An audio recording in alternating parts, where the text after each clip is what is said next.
Chapter 901, Fei Qingyi II, the Azure Pond Sect. Li Zijai and Yang Ruizhou exited Changshan Peak together. Fei Qingyi was already waiting outside the formation. She wore a simple white robe, her long hair flowing behind her as she stood respectfully. It had to be said that the Fei family was blessed with good looks. Fei Qingyi had bright eyes and pearly teeth. She carried herself with a natural grace that drew glances despite her simple white robe. Junior Qingyi greets the honored seniors. Recognizing Li Zijai at once, she quickly stepped forward to offer her greetings with proper courtesy. Li Zijai nodded in return and replied, "Congratulations, fellow Taoist. If Senior Tongyu knew, he would surely be overjoyed." Fei Qingyi responded politely, "Our two families have shared good relations for generations. I've only just barely completed the cultivation of Naiwater Cold and came right away to pay my respects. Thankfully, I arrived in time, or my father would have scolded me for being negligent." The Yang family's spirit boat was already docked at the Green Hills. She displayed utmost humility, smiling warmly from the beginning. The three of them interacted harmoniously, yet unbeknownst to them, the woman in white was inwardly full of relief. Thank goodness I didn't hesitate. I was barely half a quarter hour away from missing them. Fei Qingyi had rushed over at top speed the moment she had completed her breakthrough. She had just happened to catch Li Zijai before he left. If she had delayed for a single round of meditation, she would have missed him and would have been stuck in the sect alone. If the main hall chose that moment to settle old scores with Tang Nai, and Li Zijai wasn't around, with no word from Moongaze Lake, then she would have had no escape in heaven or on earth. Just as the elegant and dignified man stepped onto the boat and Fei Qingyi's sense of relief had yet to fade, Li Zijai turned to her and said warmly, "The situation is complicated right now, and your identity is sensitive. It's safer for you to leave the sect and come with me." We happened to be returning to the lake. Fei Qingyi froze for a moment, so it wasn't just good fortune and coincidence. This man had made arrangements to bring her out. Her emotions grew complicated, and she softly expressed her thanks. Watching how he turned the situation around so smoothly with just one sentence, Yang Ruizhou sighed inwardly in thought, to carry both the Qi and Zhao bloodlines alongside the Li family. Neither of those families are simple, and he's clearly inherited the best of both their upbringings. Yuan Tuan really wasn't exaggerating back then. He's impressive. As he thought further, Yang Ruizhou suddenly realized just how extraordinary Li Zijai's background truly was. The Li family side was obvious. Not only was he from the Sword Immortal line, he was also the direct son of Li Yunjiao. The Zhao family head, Zhao Gitu, was his maternal uncle. Zhao Yongling and Zhao Yuanci were also closely related to him by blood. Once he added his own Yang family, Li Zijai's background was truly among the most distinguished. Since Li Zijai was one of their own, Yang Ruizhou had no intention of exposing any of this. He simply tilted his head to look outside the boat and listened as Fei Qingyi replied softly, "Your esteemed family has prospered greatly these past few years. Our families were once very close, but my father has always been too proud to bow his head. He didn't want your family to think the Fei family were opportunists, so we never made a special effort to draw near. But we have always remembered your kindness and waited for a chance to repay it in your time of need. I never expected it would be the Li family once again who would come to our rescue. I, Qingyi, truly don't know what to say." The Li family exchanged letters frequently, so Li Zijai naturally knew what kind of person Fei Tongyu was. He might have believed that Fei Tengxiao had once admired his aunt, but it was certainly not the case with Fei Tongyu. He said gently, "My family understands." There's no need for formal thanks. Seeing how sensible Fei Qingyi was, Li Zijai naturally asked, "How is Yunwu Peak doing now?" Fei Qingyi immediately answered, "The Yu family fared a bit better, they were only fined some wealth." The Tang family, however, was locked down within the peak and unable to leave. I happened to be in a cold spring in the mountains breaking through, so I wasn't involved. As for those who were once close with the Yu family, some still held resentment in past years. But now that Yunwu Peak has been found guilty of major offenses, all of them have completely distanced themselves. /E novel fire. C.O.M. She understood what Li Zijai wanted to hear and said softly, "Though many were once close to Yu Muxian over the years, only two truly acted out of vengeance.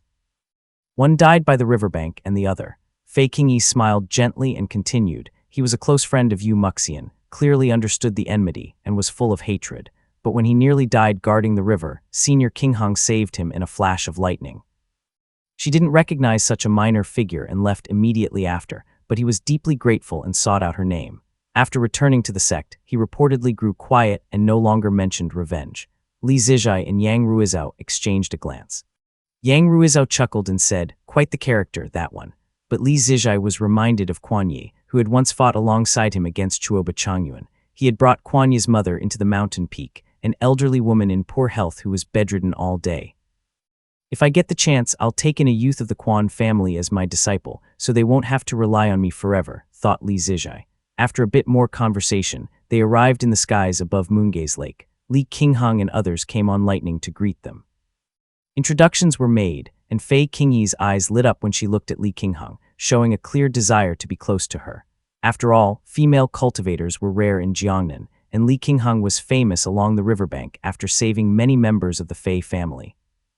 She was straightforward, generous, and dashing, clearly someone easy to get along with, so Fei Qingyi naturally felt drawn to her. Since Li Zijai was racing against time on this trip, he didn't linger. He sent Fei Qingyi home and led the others riding the wind toward the western shore.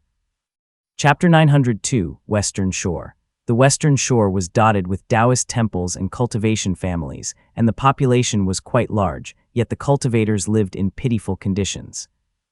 There weren't even enough Qi cultivation realm cultivators to count on two hands in this vast western shore region, let alone any foundation establishment realm ones. The Azure Pond sect didn't bother controlling Taoist tea, but these small families had no such privileges. They had to offer tributes to both Taoist tea and the Azure Pond sect. After 5 hard years of cultivating their spirit patties, they still couldn't produce enough to meet both sides' demands, so they had no choice but to scrape together spirit stones using every means possible. This meant either risking their lives in Mount Dali, serving under the Li or Yu families, or even crossing the lake into the wilderness to become outlaws and send spoils back home. These heavy burdens left cultivators of the western shore with no time for cultivation at all. On the rare occasion someone reached the Qi cultivation realm, they were sent to Taoist tea's temple to forge Dharma artifacts. Thus, for nearly 200 years, not a single cultivator had reached the foundation establishment realm. In truth, there wasn't anyone with the chance to try. Thus, as Li Zijai and his group traveled, what they saw was truly lifeless. Some cultivation families had only one cultivator, who had to go out and risk their life, while mortals managed the household. However, the Li family was no stranger to the struggles of the lower class, and Li Qinghang remarked, "At least the mortals here live quite well. Every family is eager to have cultivators, and Taoist he doesn't demand blood food. He only hopes to raise more people and awaken more spiritual orifices to gain another laborer." Only Yang Ruizhou, raised in privilege and comfort since childhood, looked closely and furrowed his brows, never relaxing them as he sighed. Moongaze Lake is truly a desperate land that somehow keeps producing talent. As they continued riding the wind toward Nine Gates Mountain on the western shore, an elderly cultivator flew out to greet them. Dressed in Taoist robes, he initially looked calm, but as he approached, his pupils widened suddenly. 4 foundation establishment realm cultivators. And 2 of them are at the late stage of the foundation establishment realm. This is bad. The Li family has come to attack. His legs gave out, and he dropped into a full bow, trembling as he said, "Greetings, esteemed seniors." Since Yang Ruizhou was mediating this time, he stepped forward and stated plainly, "No need for excessive courtesy. Just report to your Taoist master that Yang Ruizhou is here to visit." The old cultivator fled back into the formation, and a few dozen seconds later, a white-haired elder flew out. His face was long and his eyes were sharp and bright. He looked surprised as he called out, "The 3rd son of the Yang family. Now that's a rare guest. What brings you to my place today?" Yang Ruizhou responded warmly and courteously, and the 4 entered together. Mount Jiumen was entirely crimson, with scorching air from the endlessly surging fire veins. They flew into the cave dwelling and took their seats one after another. He Ting, being nearly 300 years old, only needed a glance at their faces to guess most of Yang Ruizhou's purpose. He had the old Taoist serve tea, and Yang Ruizhou began introductions, saying, "This is Li Zijai, Peak Master of Changshan Peak." I know. The old man responded cheerfully, "Your ancestor, Li Mushin, once joined Brother Tiania in suppressing Mount Yue. His bearing was extraordinary. Though I wasn't part of that campaign, I heard Tiania praise his swordsmanship often." The Li family members fell silent for a moment. Li Zijai responded politely, and after a brief exchange with Yang Ruizhou, he Ting chuckled. At the time, Tiania had trouble refining the Yue sealing seal. I had him lead troops to suppress the rebellion, living and eating alongside the soldiers until he could complete the refinement. So in a way, I contributed to it too, ancestor. Yang Ruizhou began to speak, but He Ting waved his hand and replied hoarsely, "If you're here to ask me to take action, I'm afraid you'll be disappointed." He opened his Taoist robe to reveal an empty space beneath. He had been speaking with them all this time as nothing more than a head draped over a Dharma robe. Yet He Ting looked utterly at ease and said gently, "In order to refine that spirit embryo for the Taoist master, I completely dispersed my Tao foundation, and along with it, this entire body." The Taoist master was gracious and gave me a spiritual pill, so this head can still last another 3 to 5 years. The group fell silent. Yang Ruizhou paused for 3 full seconds before saying, "This time I also came to invite you, ancestor, to return to the Azure Pond sect and see the elders and brothers one last time." Of course. He Ting smiled warmly and turned to the members of the Li family, speaking kindly, "I have no children, and I was as close as a brother to Yang Tiania. I've long had this intention. As for this vast western shore and its hundreds of thousands of people, I now entrust them to your esteemed family. Rest assured, Taoist." Li Zijai replied. He Ting called up the old Taoist again, saying softly, "This is my adopted son, He Jiumen. He's inherited a portion of my teachings and will henceforth serve under your esteemed family's command." He glanced around and sighed, "Nine Gates Mountain doesn't have rich spiritual energy, nor are the formations impressive. It's only at the Qi cultivation realm. But the fire vein here carries the densest baleful aura in all of Moongaze Lake. It's the only thing of true value. Let Yang Ruizhou keep me company for a while. The rest of you may go on ahead." The Li family naturally had no objection and exited the mountain together. Li Zijun let out a quiet breath and said, "Now we owe the Yang family a favor." Walking atop a rainbow light, Li Zijai nodded silently. As his eyes wandered over the thunder-wreathed forbidden formation at the lake's heart, he suddenly recalled something and said, "I looked into the formation markings from the letter. I couldn't find any record of them, but I did find the origin of those golden talismans." Oh. The two turned to look immediately. Li Zijai extended his hand, and Li Zijun promptly took out the stack of golden talismans, 12 in total, and passed them over. Li Zijai inspected them carefully as he explained, "See, Yuanli personally sent someone to explain. These are shamanic talismans from the ancient merging Tao, and it's divided into 3 types. There's transformation, concealment, and blessing arts." Li Zijai separated them into 3 piles and said, "In this stack there are 2 transformation, 5 concealment, and 5 blessing arts talismans. It said the transformation type allows you to take another's form via blood, though Foundation Establishment Realm cultivators with perception arts can easily see through it, so it's not very useful. The concealment type can temporarily block divinations, which is quite valuable.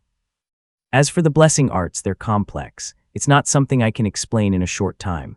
He pulled out a small booklet and handed it along with the talismans to Li Zijun, saying, "This was given to me by someone from the Xi family. Brother Zijun, you should take a look. You might find them useful, and they could prove quite effective." Seeing Li Zijun nod, he continued, "As for the mercury drop, it seems to be a fairly high-grade whole pill Tao treasure. Cultivation methods of this type are usually difficult but powerful. I already sent a portion home. You could try letting one of the juniors cultivate with it."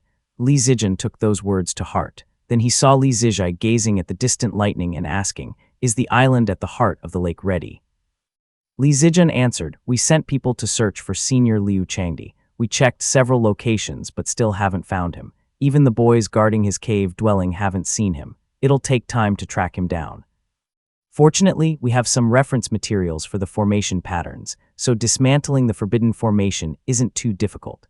I've already invited formation masters from various prefectures, and our family has many Foundation Establishment Realm cultivators. Breaking the formation should take no more than half a year to a year." Novel Fire, Chapter 903, Raging Thunder Quelled by Earth I. Fei Qingyi rode the wind all the way. The lake rippled beneath her as cultivators wearing jade pendants at their waists passed through the scattered islets that dotted the waters. Flags fluttered on both shores. She looked up at the land before her.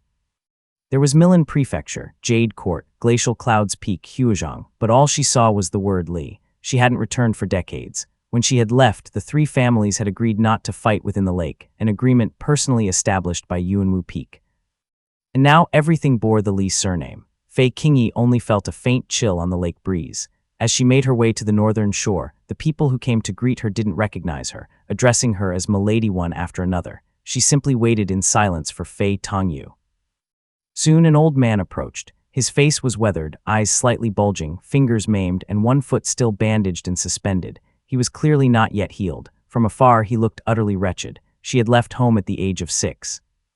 And so, much like the current Fei family, the old man before her felt like a complete stranger. Suppressing her tears, she followed her father into a small courtyard filled with plum blossoms and asked, "Why don't I see any of the uncles? They died by the river."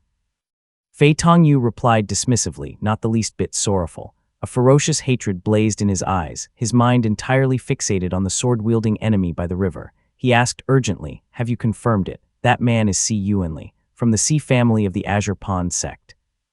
Fei Qingyi felt everything around her was unfamiliar, and the old man before her even more frighteningly so. She silently nodded, while Fei Tongyu grew visibly excited. His hunched body straightened abruptly as he asked, "Yuanziu, how many members does the Si family have? What's their strength?"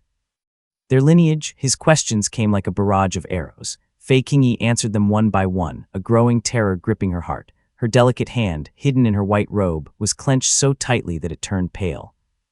There were no questions about how she had walked on thin ice all these years within the sect. Her father Fei Tongyu was consumed entirely by hatred. Fei Qingyi had spent 3 years on Yunwu Peak. She had seen Yuanwu grow increasingly deranged as his lifespan dwindled. She gradually sensed the signs of downfall, but what could she say? The Fei family dared not associate with the Li family when Yu Muxian was alive. After Yu Muxian's death came Tang Shedu, and when Tang Shedu left, there was still Yu Su. For years, the Fei family had no contact with the Li family, partly thanks to her own persuasion, but it was all for self-preservation, nothing more. However, Fei Tongyu paid no mind to her days. His questions grew increasingly reckless, forgetting the situation entirely, until he finally asked something that sent a chill down her spine. He asked urgently, "How much lifespan does Yuanziu have left?" Fei Qingyi finally lowered her head, closed her eyes to hold back her tears, and replied softly, "Father, that's the Si family. Do you not realize whose formation lies beneath our feet? Don't you have even a shred of caution? You've never been to the Azure Pond sect, nor seen Purple Mansion Realm cultivators. You don't understand the dread of the Kai and Si families, nor what the Purple Mansion Realm truly means. Father, that is the Purple Mansion Realm." Her words stunned Fei Tongyu.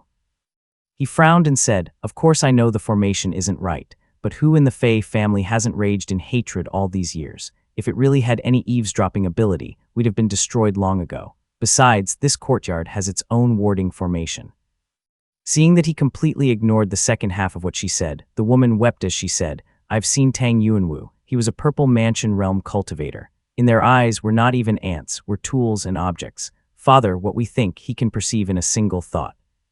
What he thinks, he can transform into what we believe. Father, that is the Purple Mansion Realm. Yunwu isn't even as formidable as Yuanziu. Lord Si is a late-stage Purple Mansion Realm cultivator. Fine, say you've stirred up hatred in the Fei family, and in me, then what? The moment I re-enter the sect, maybe Si Yuanli won't notice, but Lord Si will know instantly, and disaster will strike out of nowhere. It might even be the extermination of our family." Fei Tongyu's lips trembled. He snapped and said, "He Si Boxu is so lofty, how could he ever probe the mind of a junior like you?" Fei Qingyi took a deep breath. Her slightly reddened eyes stared at her father as she said, "But he would. If he couldn't, he wouldn't be worthy of the Purple Mansion." That's what's terrifying. Her voice rang through Fei Tongyu's mind, freezing him where he stood. Fei Qingyi had come here from the edge of death, with one foot still in the underworld. She no longer had the will to argue.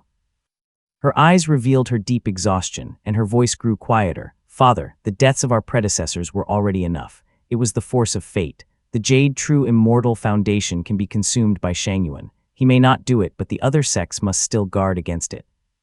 If not the Si family, then others. The Li family is fearsome, yes, but have you ever considered how different the Yu families Yu Mugo and Yu Maiyuan are?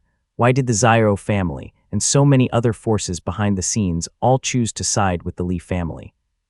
It was because back then, all who cultivated Jade True were destined to die, whether it be the Lord or Yu Yufeng. The tide of fate compelled them. You may be unhappy with our family's decline, but from the moment true monarch Shangyuan decided to break through to the Golden Core realm."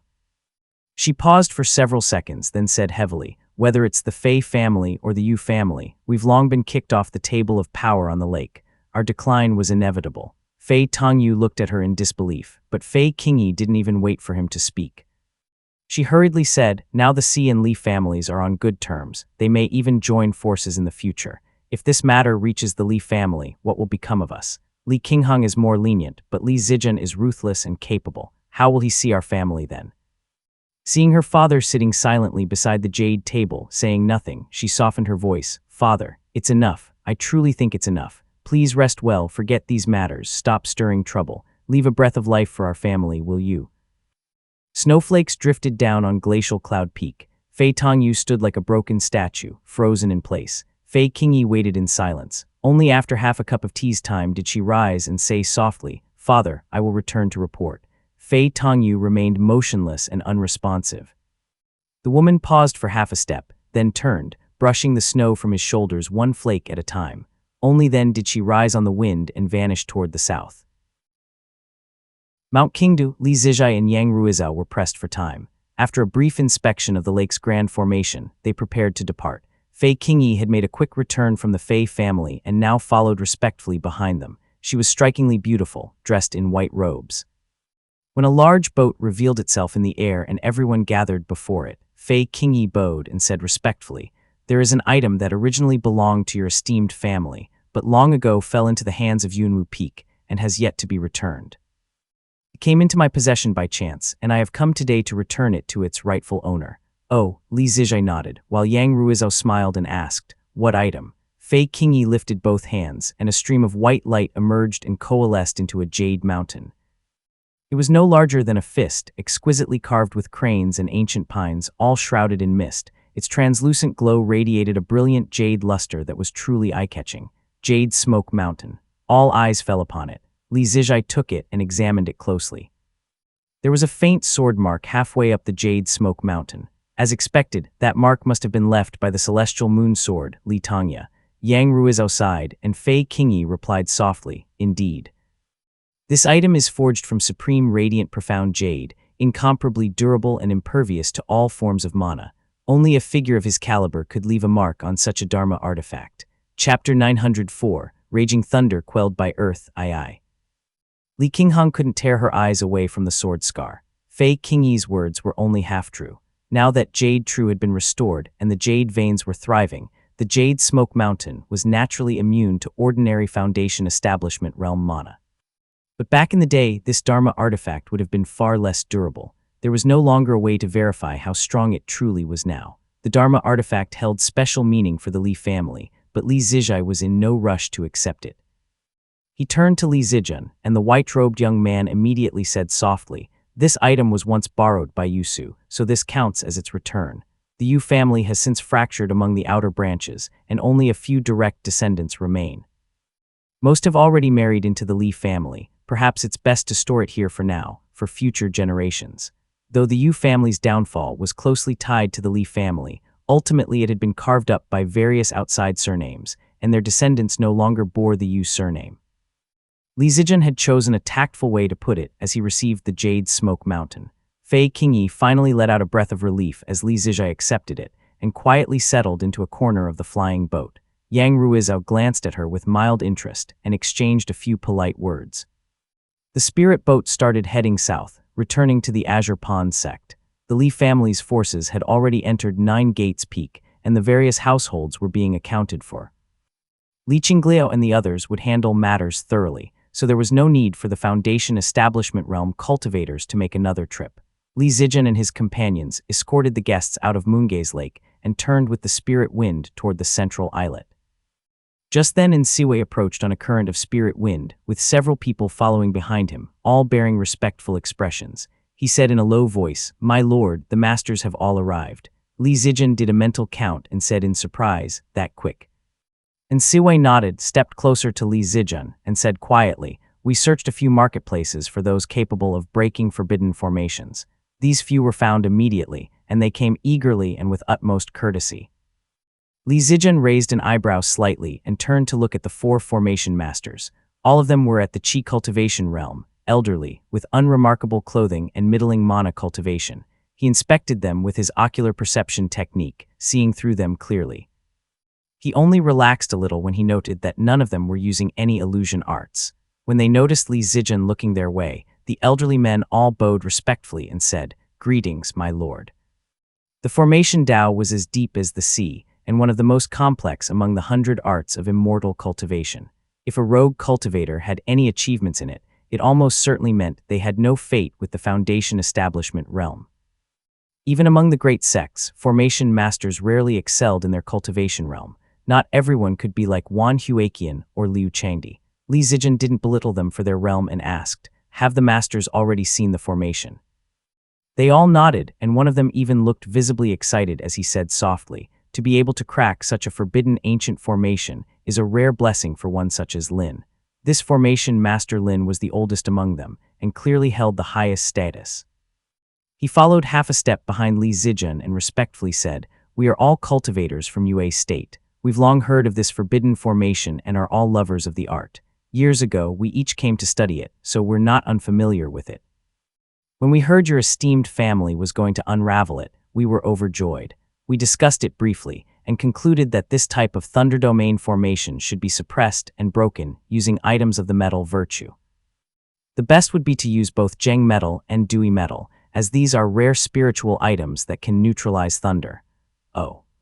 Li Zijian raised an eyebrow, his gaze turning sharp as he asked, "Our family also has cultivators of the thunder Tao, and we've only ever heard that earth virtue can suppress thunder. We've never heard that Zheng metal could do the same." Formation Master Lin paused for a moment.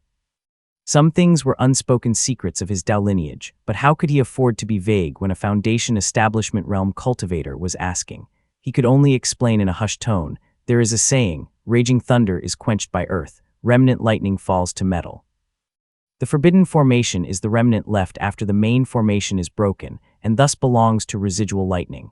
This concept doesn't exist in cultivation, but it does in formation theory." Li Zijian silently memorized the phrase and thought to himself, "Raging thunder is quenched by earth. No wonder the dragon clan seeks to devour lightning, and it's often said that azure manifestation is of earth virtue." Yuan Tuan and Yuan Chengdun both cultivated azure manifestation and were considered keys to unlocking the Thunder Arts Grotto heaven. This might be connected. But even though azure manifestation is earth virtue, it often gets entangled with blessing arts and shamanic arts. I still don't understand why. Since he was silently pondering, Master Lin assumed he was still listening and began his explanation. To break this formation, one must use metal virtue tools, along with several metal virtue spiritual items, where half of them should be Zheng metal and half Dewey metal. These must be used together in the formation, and I'm afraid it will require several foundation establishment realm cultivators working in concert.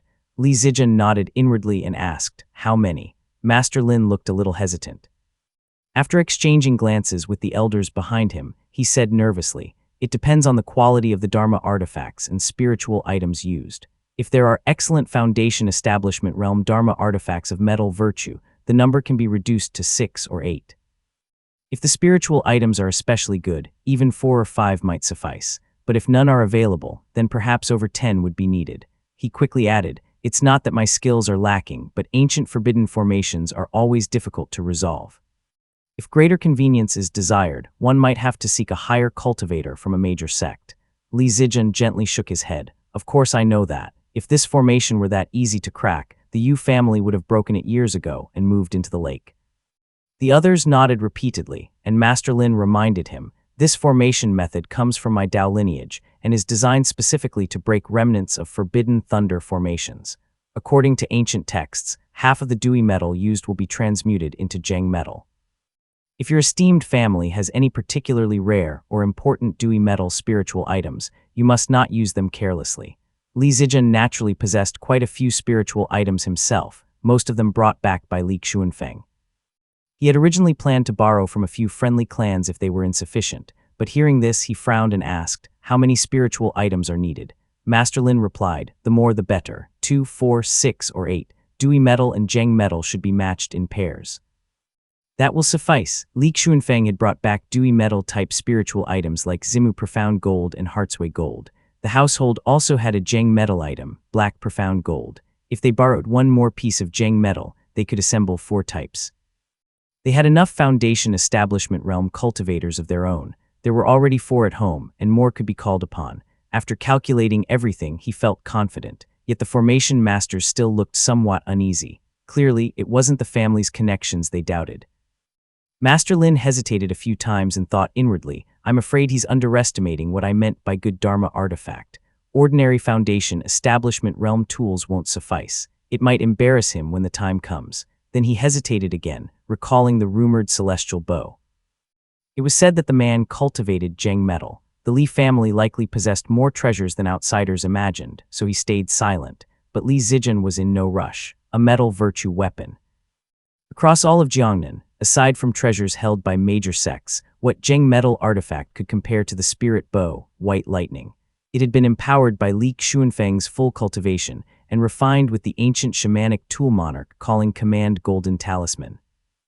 It was a weapon that truly claimed the rightful position of metal. If the spirit bow, white lightning, wasn't enough, the Li family still held another treasure. Though it had lost much of its former brilliance, its core remained something of exceptionally high inherent rank. The 6-Xin unified metal token might be worth trying as well, thought Li Zijian. Chapter 905, Realization in Hindsight. The Li family had always been highly efficient. Li Chenghui had already prepared numerous spirit items and arrived with his entourage, while Li Zijian walked along the edge of the island and listened to the formation master's explanations. Unlike the robe style worn by the Ziyu generation, Li Chenghui wore the pleated garments commonly seen among esteemed family scions. His dark blue wide sleeves were embroidered with black leaf patterns, layered inside and out with an elegant finish. A white mourning robe was draped over it, and he clasped his hands in greeting with graceful decorum. Li Chenghui was not particularly handsome. As a youth, he had looked even more ordinary. Now in his 30s, his steady demeanor lent him a more agreeable presence. Having recently taken charge of the family's affairs, he exuded youthful vigor and confidence. Eighth uncle, Li Chenghui said, I've brought all the spirit items. A few clan members and allied families who are skilled in formations came along as well. Perhaps they can lend a hand. The spirit items he referred to clearly included more than just those metal virtue treasures. It also encompassed a large array of formation materials. Though they were not very valuable, organizing them still took effort. Li Zijian nodded lightly and said, the masters are all here, coordinate with them and discuss the plans together. Li Chenghui landed on the island and quickly began conversing with the others. Since arranging the formation wouldn't be a quick task, Li Zijian handed the island's affairs over to him and rode chilling snow northward toward Mount Qingdu. Li Xuanxuan was engaged in casual conversation with the elderly cultivator He Jiumen within the Great Hall. Both elders had witnessed a century of transformation at Moongaze Lake, and once they started chatting, they found much in common. These aged cultivators had a deep-seated fear of Foundation Establishment Realm cultivators.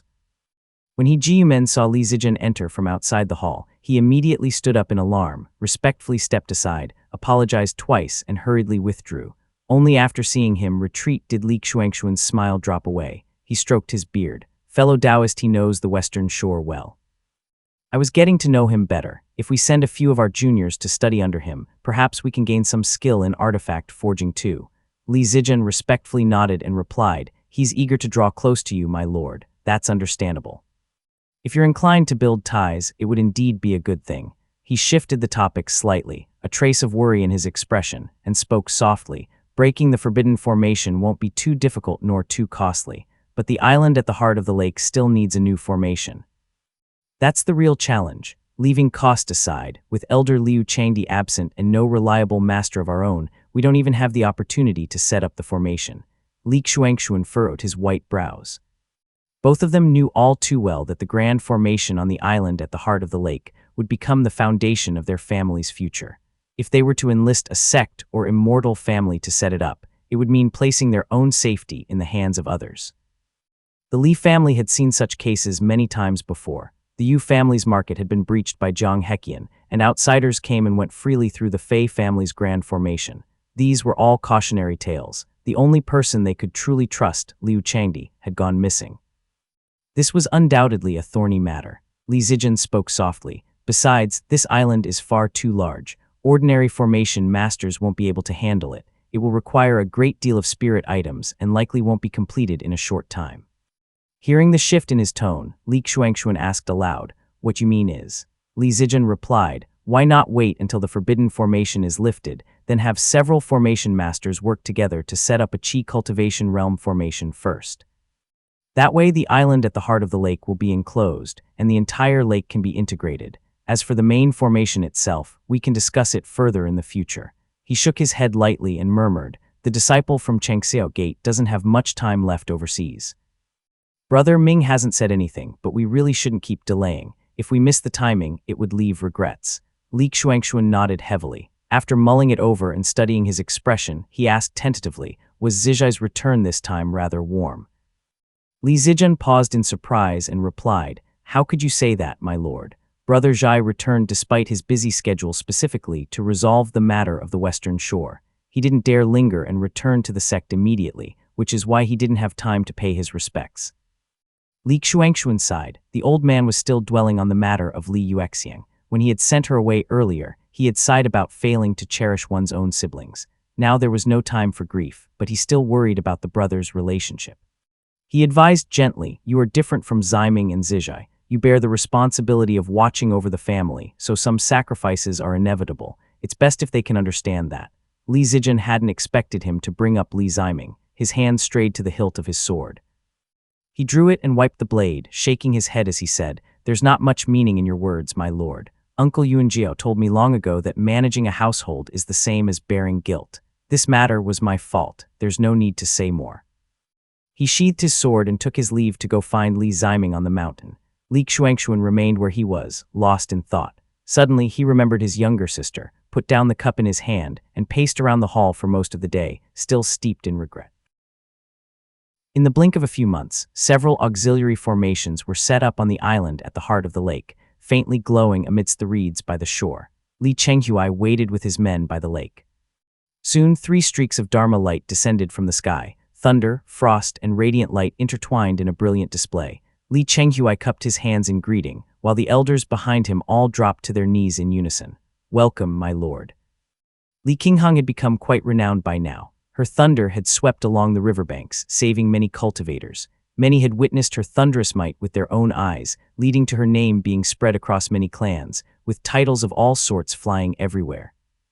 The Xi family had keen eyes and were close to the Li family, so they were happy to stir up attention.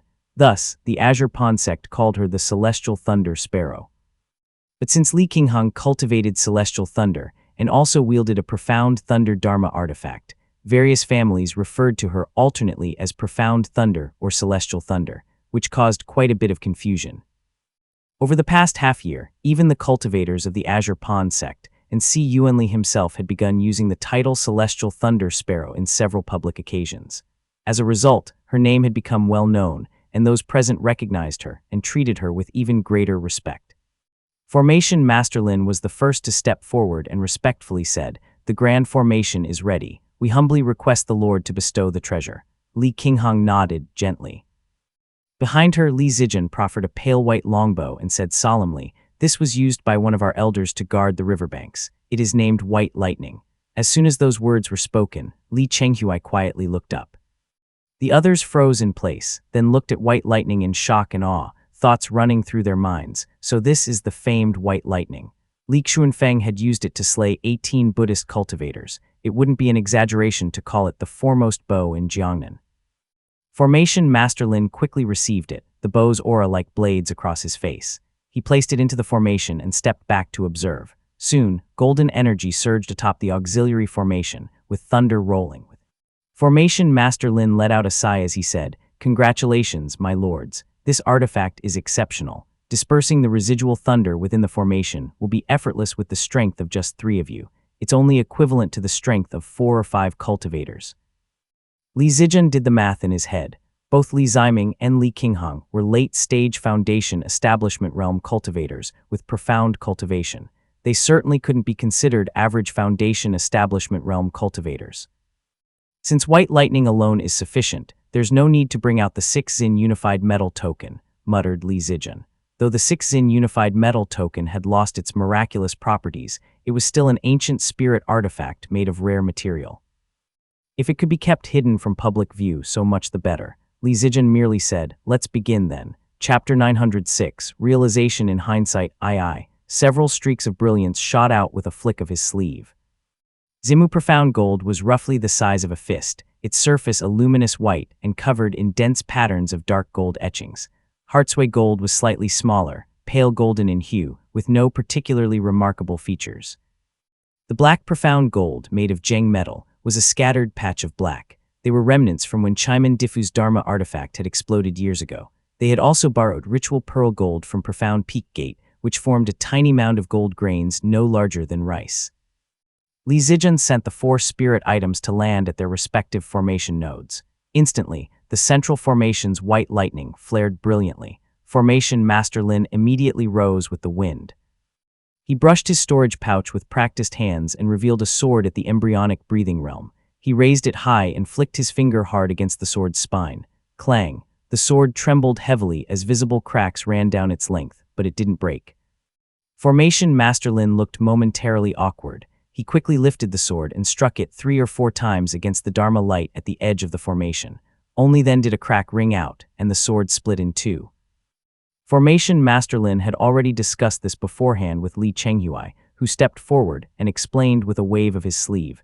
This is a formation right passed down through Master Lin's Dao lineage. It's said to increase the chance of success. Li Zijian nodded slightly, and the grand formation beneath his feet rumbled to life. Several streams of mana poured into the array's core as dark clouds filled the sky. Li Qingheng nodded as well as she said, "Interesting." Sure enough, the forbidden formation began to flicker. The thunder within seemed to be drawn by some force and surged outward. White lightning gleamed brilliantly and soared into the sky. Li Qingheng continued to channel mana into the formation and watched as white lightning devoured the thunder in the sky like a great whale drinking water. She murmured, residual thunder falling into metal. Perhaps it's not a phenomenon exclusive to formations. If a skilled artifact smith were to forge a specialized Dharma artifact, it wouldn't be difficult. We should pay more attention to this in the future. I understand, Senior.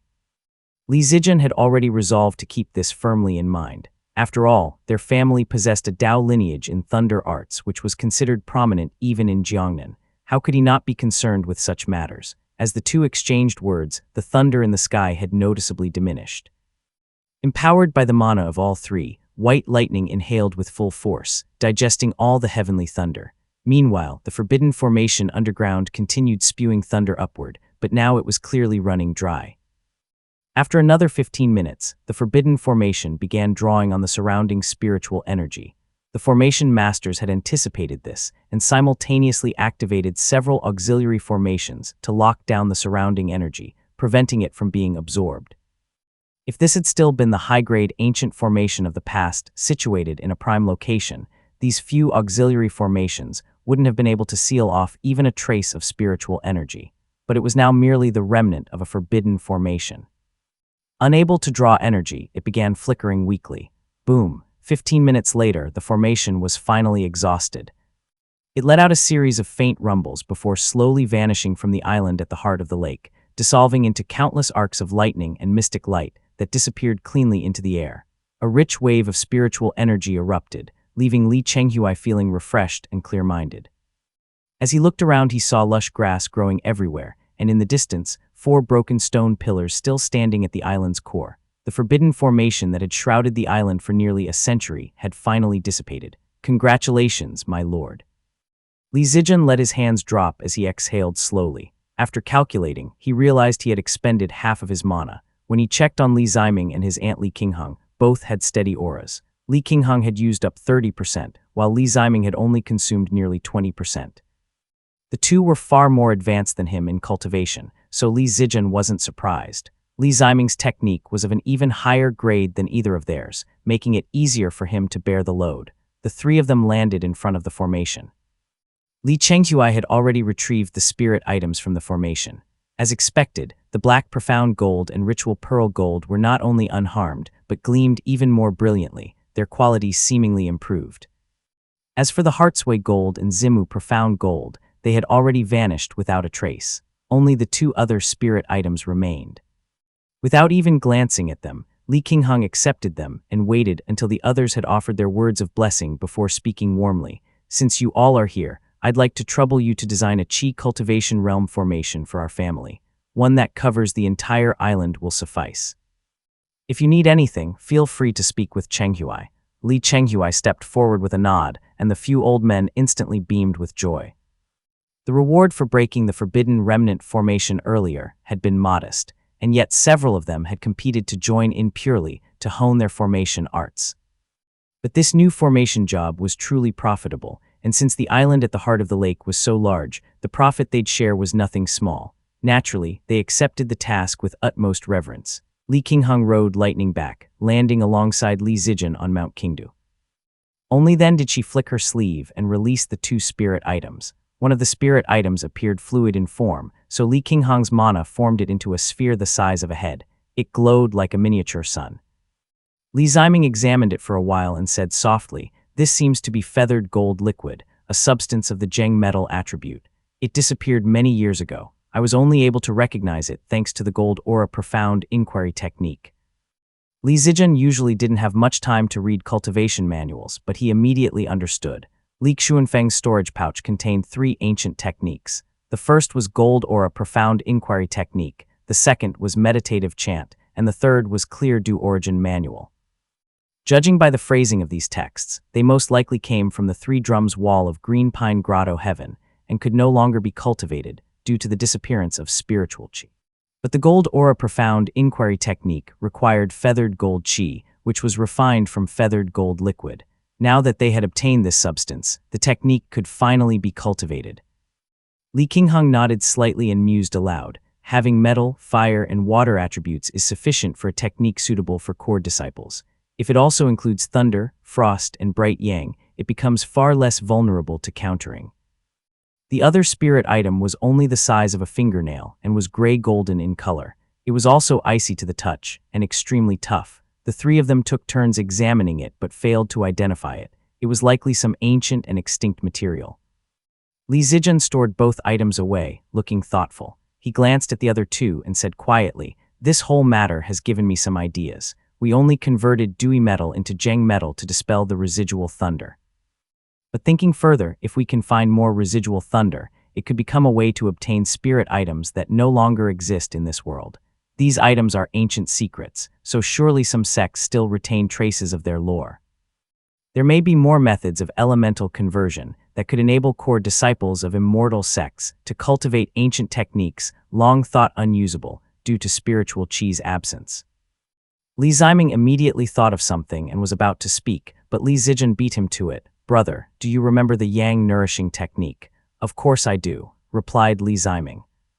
Li Yunjiao had discovered that technique the first time he met Tu Longjian. It had been read from a jade slip on his person.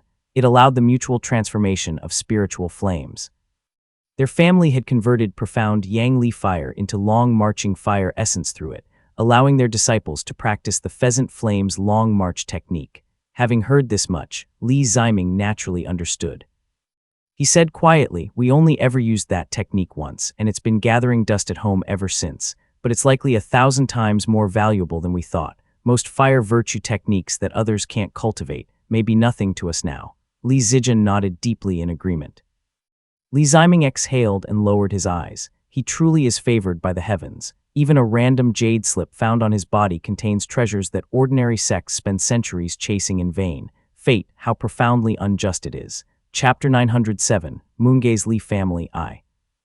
Li Zijin had remained on the peak for several months as the formation on the lake gradually neared completion. He sat within the hall, reading the law of the sexagenary cycle sword manual, while Li Qinghang sat with her eyes closed in silent concentration.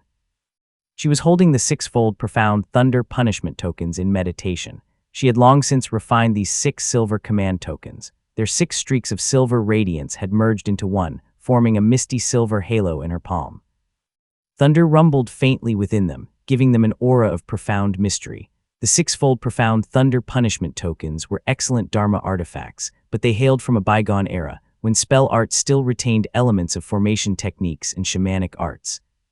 Li Qinghang had limited innate talent in either path, making her study of them quite arduous, but she was never one to shy from difficulty. She simply held the token and focused her spirit.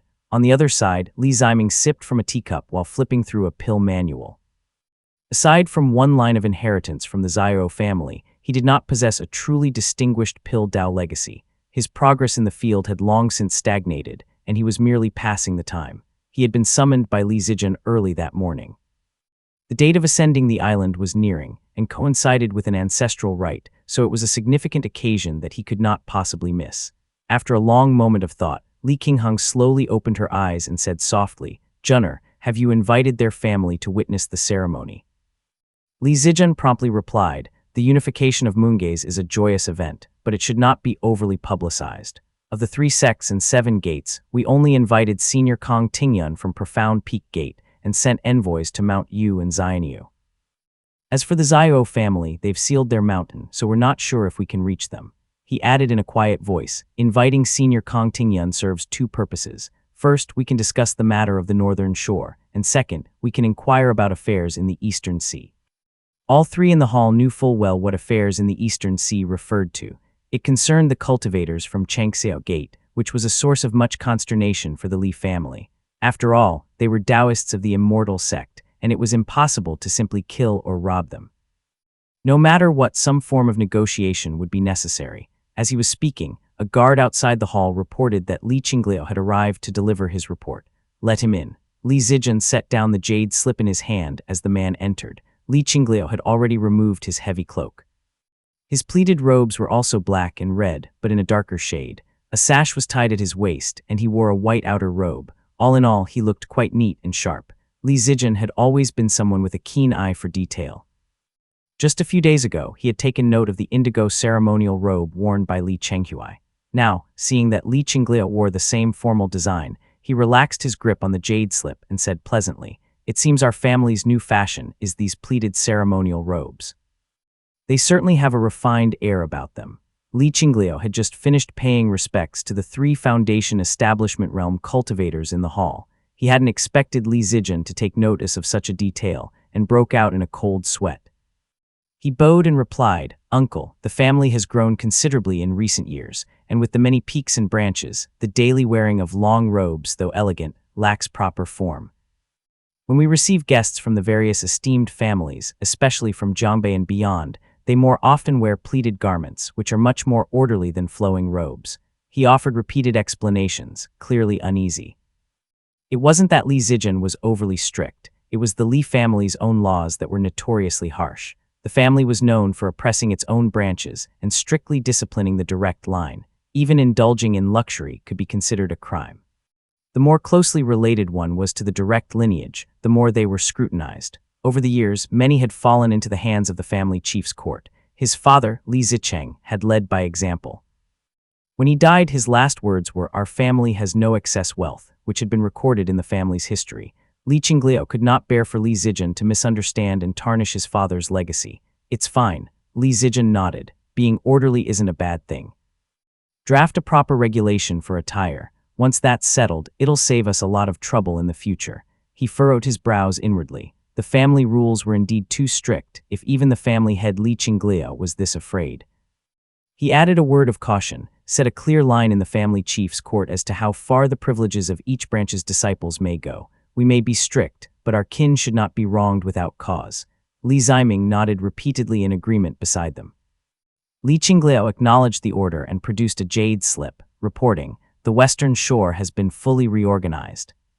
There are 57 families in total, with 14 Qi cultivation realm cultivators, 31 small peaks and valleys, 32 towns, and more than 610,000 people." He placed the jade slip with the records on the desk and asked doubtfully, "The minerals on the western shore had all been sent away for artifact forging, leaving the region poor as barren land. We found very few spirit items. 7 families didn't even have a single one among them. Yet we uncovered 387 cultivation manuals, with only 7 being for Qi cultivation realm. The number of embryonic breathing realm techniques exceeds the combined total of the other 3 shores." Li Zijun had already heard the inside story from Li Zijai and wasn't surprised. He nodded and said, "It was a remnant from the Golden Feather sect, I'm aware of it." Li Qinglio relaxed and continued, 9 Gates Peak has average spiritual Qi, 3 other peaks are also usable.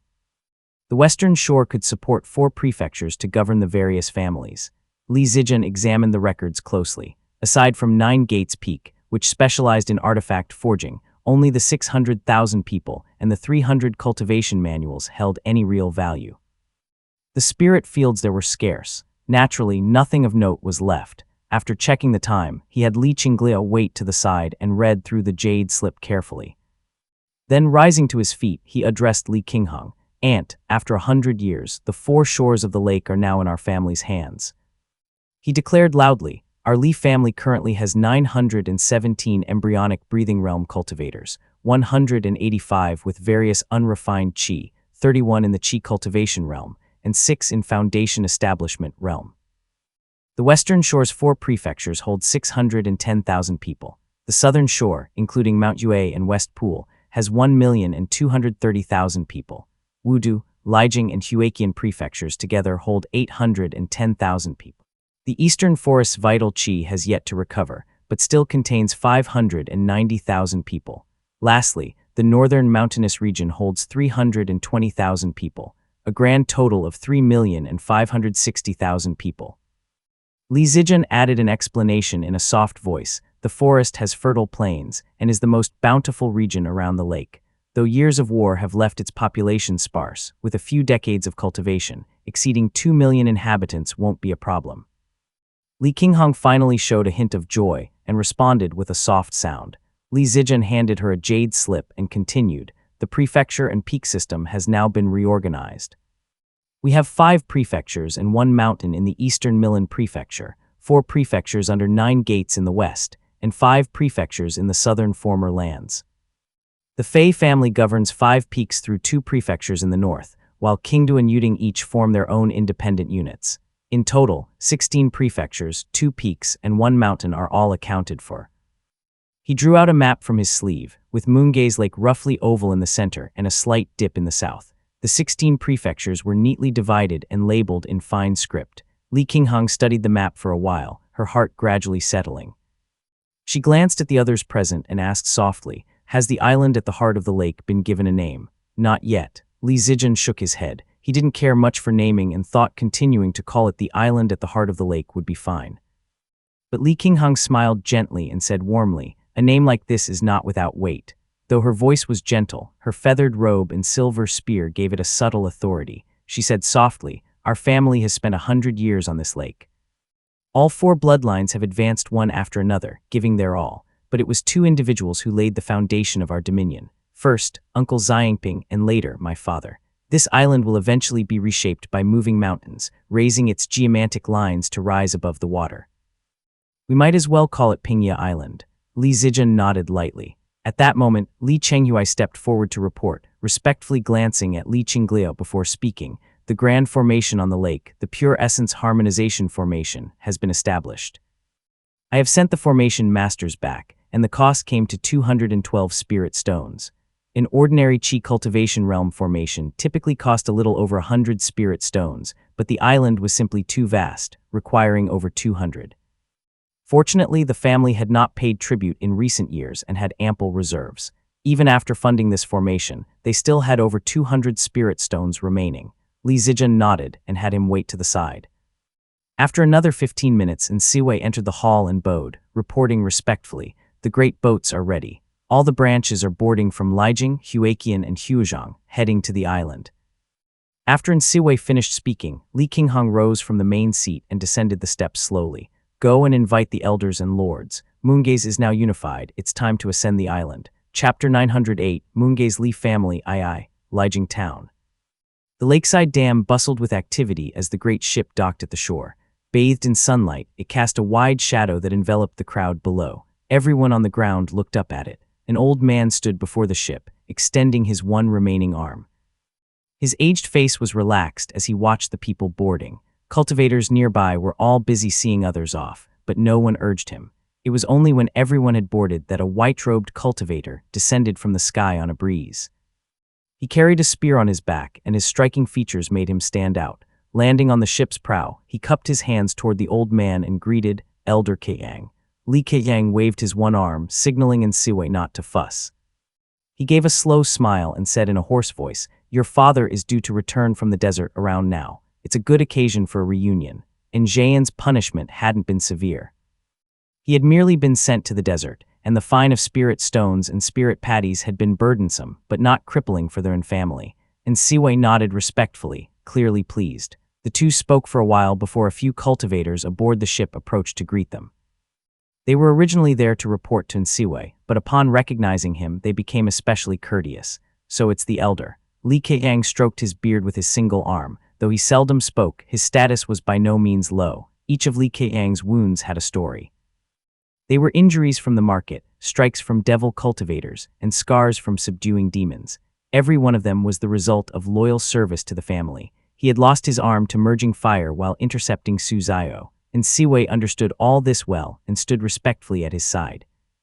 The sail rose and the ship headed out onto the lake. Li Keqiang stood up and looked over the railing. 3 streaks of light flashed across the sky in succession. He chuckled quietly and said, "I remember patrolling this lake with Uncle Tanya. Back then, the area was shrouded in thunder and fire."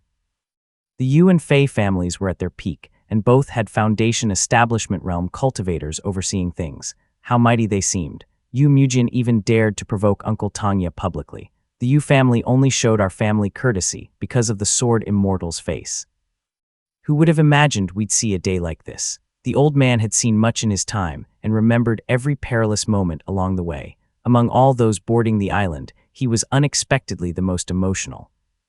When the great ship finally docked and he saw the lush grass and fertile land, he turned and laughed. What a fine island this is. And Siwei dispatched attendants and followed him closely onto the island. Overhead, a woman in Xiang-style robes rode a golden mountain through the sky, leaving a trail of brilliance. The old man said with a sigh, "There are several Foundation establishment realm cultivators in the sky. Boy from their family, take a look and tell me who they are." His aged eyes were sharp, and he could instantly tell that the figures above were no ordinary cultivators. But Nsiwei didn't have the knowledge to identify them by family, so he said softly, "Our family only invited the Zyro family and the Profound Peak Gate. As for those Foundation establishment realm cultivators' true identities, I too am unsure. Judging by her Xiang-style robes, that female cultivator might be from Profound Peak Gate." Li Keqiang let out a quiet O of acknowledgement. When he saw a tall platform within the island, he shuffled over to its base. An elder in gray-blue robes rose on the wind to greet him. A sword hung at his waist, and he appeared silent and reserved. "Dong," Li Keqiang called out, and Chen Dong nodded silently before leading him inside. Just then, Li Zijian descended on drifting snow with 2 others in tow and greeted softly, "Honored elders." Before he could finish, a middle-aged woman stepped forward from behind him and said quietly, with a trace of melancholy, "Father." Chen Dong quickly raised his head to look and stood frozen for 3 full breaths before he murmured, "King Xiao." The woman before him, now in the late stage of Qi cultivation realm, was none other than his daughter, Li King Xiao. In his memory, she had still been a child, but now she had passed 50. Father and daughter stood in a daze at their reunion. Li King Xiao pursed her lips, and the young man behind her stepped forward. His eyes were bright and spirited, and his cultivation had reached the Foundation establishment realm. He bowed and said respectfully, "Greetings, grandfather, I am Mayan." Chen Dong didn't recognize him at all, but he understood that this Foundation establishment realm cultivator was Li King Xiao's son. He responded with a couple of dry, stiff words. Li Zijian stepped in with a few words to ease the mood and led the group up the ceremonial platform. Li Keqiang remained visibly emotional. As a clan elder of the Li family, he naturally had a place of honor at the high platform during the ritual. Watching as 2 demonic creatures were dragged up in chains to await the ceremony, he thought to himself, "This marks our first year on the island. Our family traditions are continuing." Li Qinghong stood atop the platform, observing the 2 creatures being dragged into place with a faint smile of satisfaction. Below her, Li Qingliao had just finished the ceremonial rites and was now lifting a jade blade. As far as the ritual went, this year's was not especially grand. Many of the Radiant Lure generation had fallen, and the children of the Crimson Palace generation had not yet come of age. As in past years, they had only procured a few Qi cultivation realm demonic beasts for the rite. It was considered a modest and proper offering. The symbolism outweighs the substance this time. It was her first time participating in the ritual as the most powerful figure in the Li family, both in authority and cultivation. It hadn't been as difficult as she imagined, perhaps even too simple, but her heart was far from light. Watching the rites conclude, she quietly exhaled. Fortunately, today's talisman pills did not form instantly. They condensed within the ritual mirror and must be sought before being granted. Otherwise, if Qingliao didn't know the truth, the aftermath would have been difficult to manage.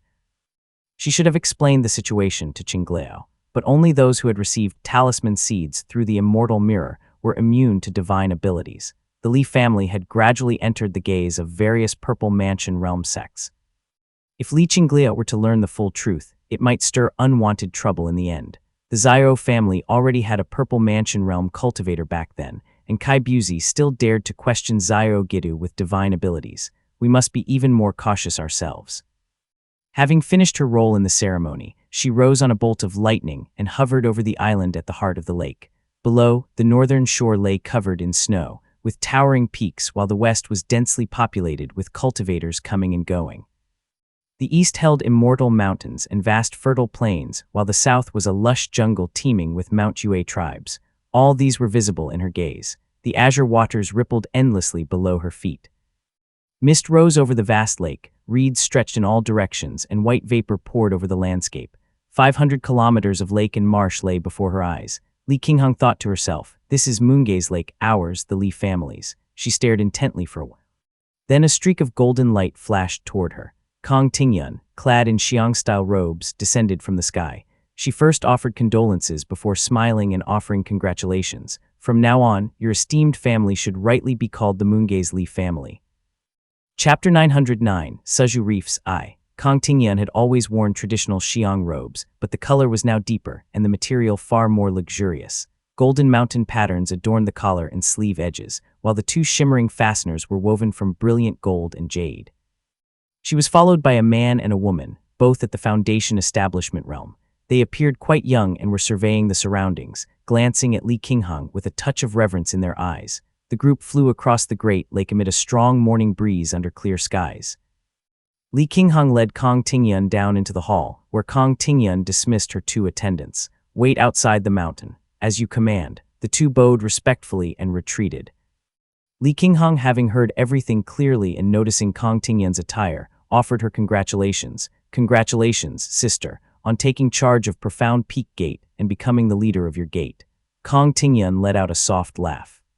Her lineage was not considered powerful within the gate, and she had reached this point solely by earning Changzai's favor. It had not been easy, so she was naturally pleased. She returned the congratulations and entered the hall with Li Qinghong. Li Zijun followed them in. Li Qinghong hadn't yet said much, so Kong Tingyun resumed in her usual warm and intimate tone. "Qinghong, did you know? Mount Bianyan was broken open by deception. They invited a devil cultivator from the southern sea who has practiced this particular method for generations. His name is Yu Jiang. The southern sea is full of big islands like Lufeng and Songzhu, with very long names. He's from Danjing Wulo and practices the shamanic talisman Dao." Li Qinghong immediately matched the name to the person in her memories and made a mental note. As Kong Tingyun shared a few updates, she gently interjected, "There's one matter I'd like to trouble you with. We've talked about the Purple Mansion realm spirit item before. Yu Fuzi from Changxiao Gate is still overseas. He has a complicated background, and his master Zun Yizi, Zhou Han, is said to be formidable as well. He entered seclusion years ago to break through to the Purple Mansion realm. The spirit item in his possession wouldn't be given up easily. Are there any other leads?" Kong Tingyun seemed to have anticipated the question. She paused briefly, then replied, "When the Eastern Fire Grotto heaven fell years ago, Chuyi took most of the spirit items. The rest were scattered among various cultivators. The sects laid in wait and obtained many of them. They've used some for pill and artifact refinement, but not all. Perhaps some of these sects might be open to a trade." Li Qinghong didn't trust the other sects. The moment she asked around, rumors would likely spread far and wide, making things messy and difficult to contain. Naturally, she shook her head. When it came to the bright yang spirit item, Kong Tingyun had first considered trading with the descendants of Wei's Li or Wei's Kui. But standing before her was someone from the Wei's Li line, so she had to change her approach and suggested instead, Taoist Master Junjian also visited the Eastern Fire Grotto heaven back then. With his skills, he might just have obtained a bright yang spirit item. The slaughtered Jun Gate is still in ruins, so why not go ask him? Li Qinghong had met Tu Longjian right after the collapse of the Eastern Fire Grotto heaven and had already rifled through the man's storage pouch, so she had to pin her hopes on Taoist Master Jia Yu having acquired something new. She summoned the white ape, and just as she glanced at the old ape, Li Zijun spoke first. "Aunt, the slaughtered Jun Gate was only recently founded. We don't know how deep their waters run. All sides will surely be probing them."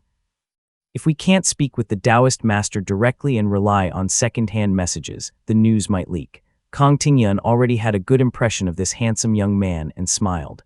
Very cautious, he reminds me of an old acquaintance, but this isn't difficult.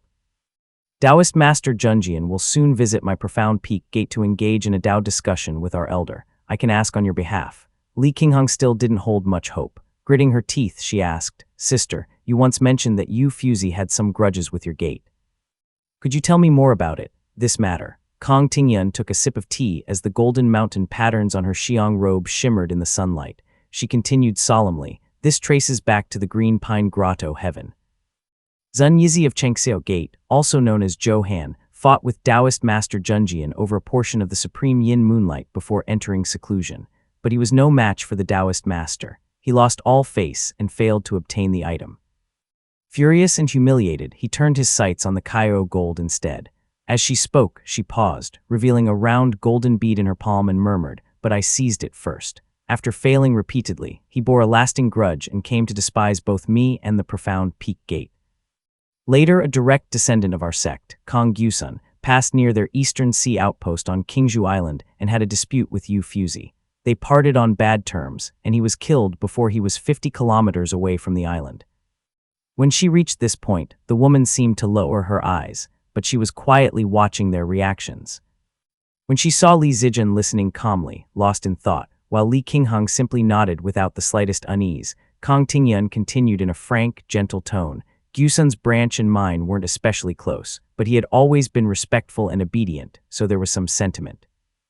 Causing Yu Fuzi a bit of trouble would be satisfying enough. Li Qingheng understood her implication. The bright yang spirit item was something the Li family had to obtain, but she wasn't compelled to pursue Kang Tingyun's grudge at all costs.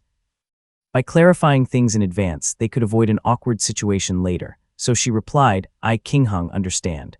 Kang Tingyun chatted with her for a bit longer before taking her leave. Taoist Master Junjian will arrive shortly. I can't stay any longer, please forgive me. Li Qingheng saw her off. When she returned to the hall, Li Ziming had already been brought up to speed. She glanced at her two nephews and spoke softly. Profound Peak Gate's intentions are quite clear.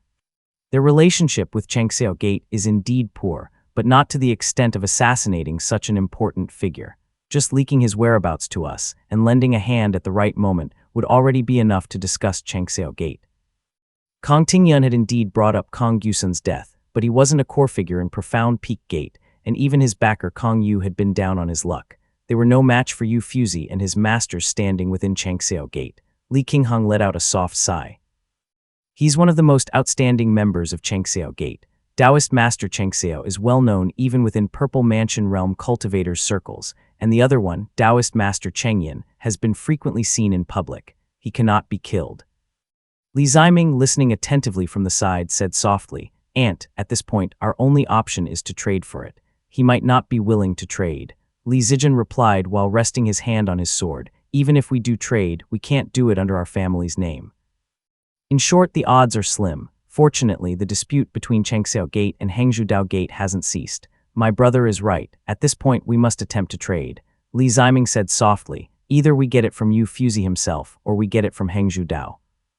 Let's head out first and scout the outer sea. Agreed. Li Qingheng nodded and said gently, let the white ape watch over the household. The rest of us will ride the wind together. The waves of the eastern sea rolled endlessly as 3 streaks of light pierced through the skies, hidden by a few Dharma clouds. Neither thunder nor frost manifested, only the wind carried them as they headed south. The eastern sea was roughly divided into 3 sections from north to south, the Unison Sea, the Shallow Sea, and the Scarlet Pristine Sea. The most prosperous region was the sea surrounding Spleetered Island, which bordered the mouth of Lake Xi'an. Strictly speaking, it should have been called the Spleetered Sea. However, this area had once been home to the 6 most densely populated commanderies of Jiangnan before they sank beneath the waves. As a result, the sea was shallow and close to land, hence it was known as the Shallow Sea. Beyond the Shallow Sea to the north lay the sparsely inhabited Far Sea to the east of the 3 seas. The Li family trio looped around and flew southward, heading toward the boundary between the Scarlet Pristine Sea and the Shallow Sea. The Qingzhou Reefs. Chapter 910, Suzhou Reefs II. This is where the Qingzhou Reefs and the large island of Qingzhou Island, which belonged to Chengxiao Gate, were located. The island resembled a long and narrow boat with multiple peaks and a myriad of scattered reefs around it. Cultivators passed to and fro, spirit boats rose and fell upon the waves, and various demonic beasts swam through the vibrant jade-red waters, creating a lively scene. Li Ziming watched for a while and noticed a large boat sailing across the sea. It was filled with revelry, and he could hear the faint sounds of silk and bamboo instruments drifting across the water. Several shrimp and crab people stood around in robes, drinking and making merry. There was no saying in the outer sea that all monsters had to be killed. In fact, the three seas were essentially the domain of the demonic creatures, governed by the dragon species. The demonic creatures on the boat wore robes and bowed with human-like decorum, while the female demons played the pipa and sang. It was no different from humans. How curious.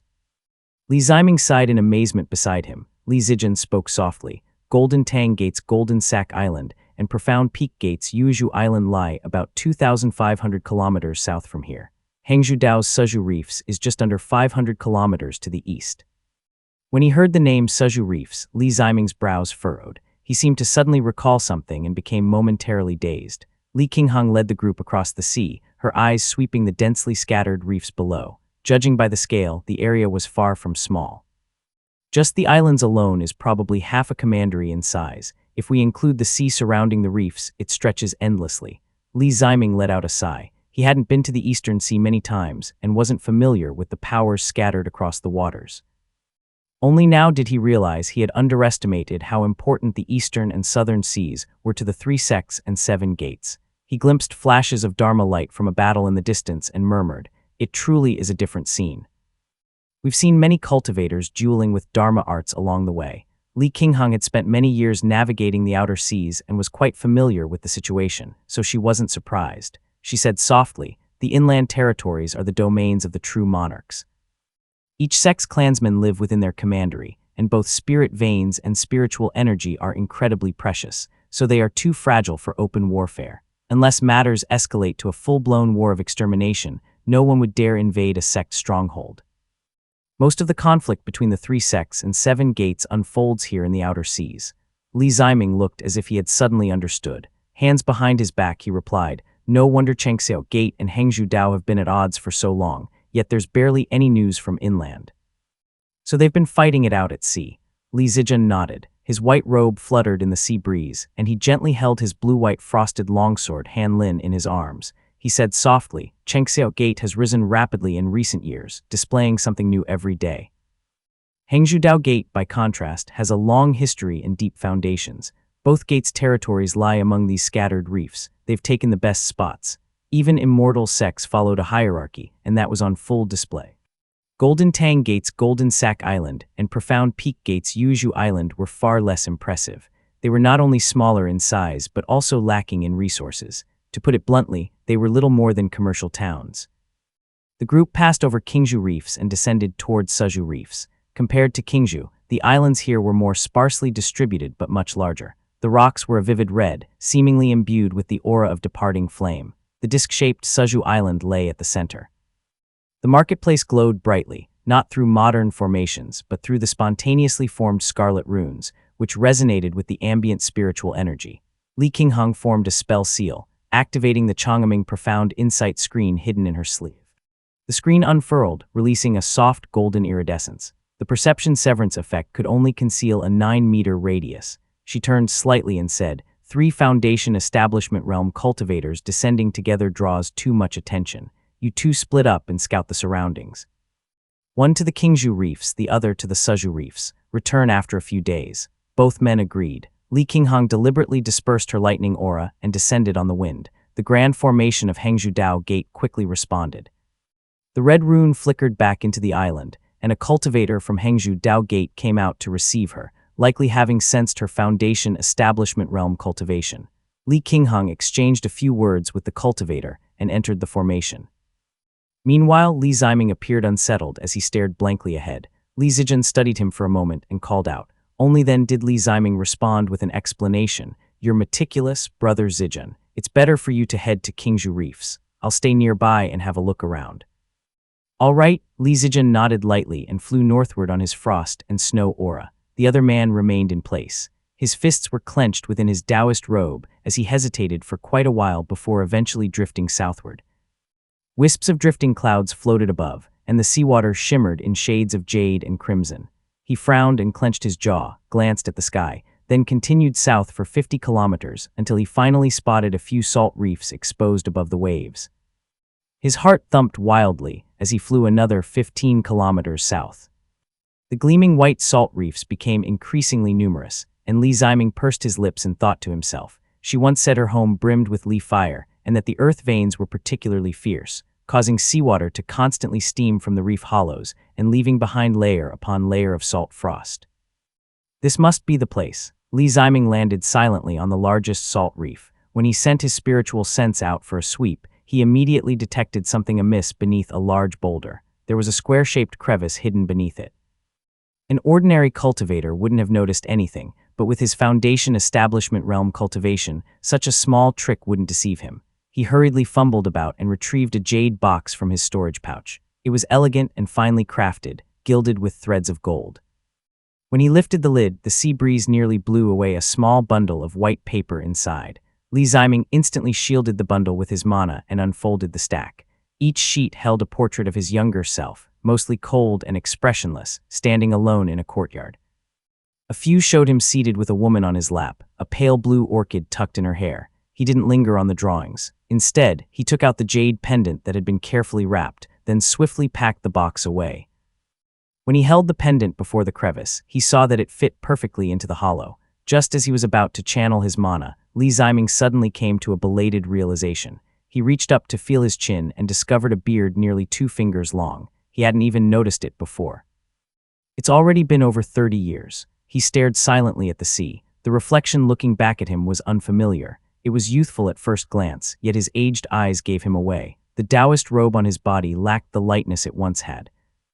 Li Ziming quickly trimmed his beard and changed into a new set of robes, but after a second glance he felt even more mismatched. He looked worse than before. Regret surged within him, too deliberate. He sighed. Mana surged in his hand as the stone reef before him slowly opened. Li Ziming slowly looked up. Inside the formation, the most eye-catching sight was a grand red plaque, its calligraphy vigorous and unrestrained. 2 words were written upon it: Meng Mansion. Chapter 911, Suju I. Li Ziming pinched a thread of mana off and flicked his finger, lighting the mana lanterns on either side. Brilliant light spilled forth as he pushed open the vermilion doors. Spiritual chi surged toward him in a wave, whipping his robe into a flurry. The space was dim, lit only by the faint glow of the active formation. The hall itself was square, no more than 30 meters across in either direction. Lanterns flared on the walls, revealing a few stone tables and chairs casually set about. Formation markings crisscrossed the floor in interwoven threads of red and black. The Meng family's fire vein, forged of bronze and inlaid with 8 pieces of scarlet iron, was in the center, emanating a deep crimson glow. Li Ziming quickly spotted a spirit spring tucked into a corner.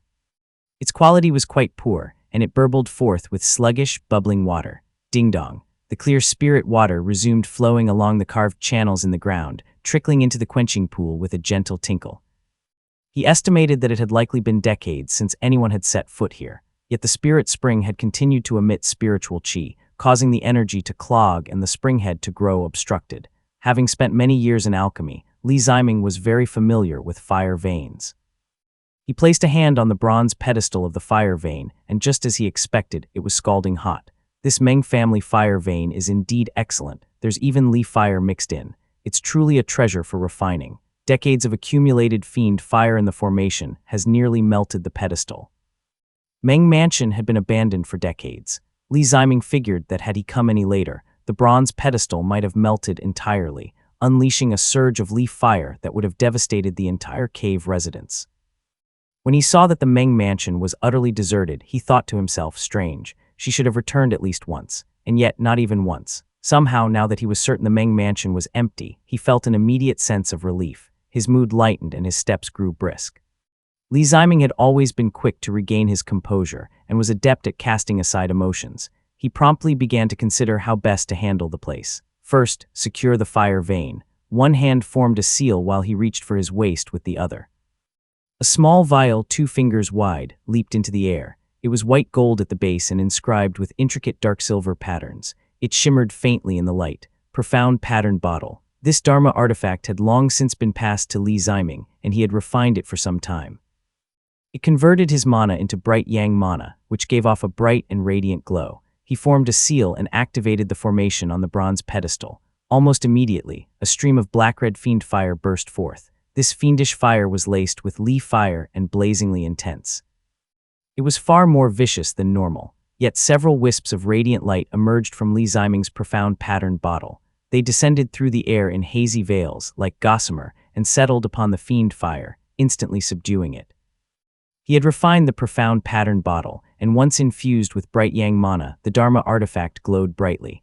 It possessed two remarkable abilities. The first was radiant light, which could suppress evil, assist in flight, or dispel demons.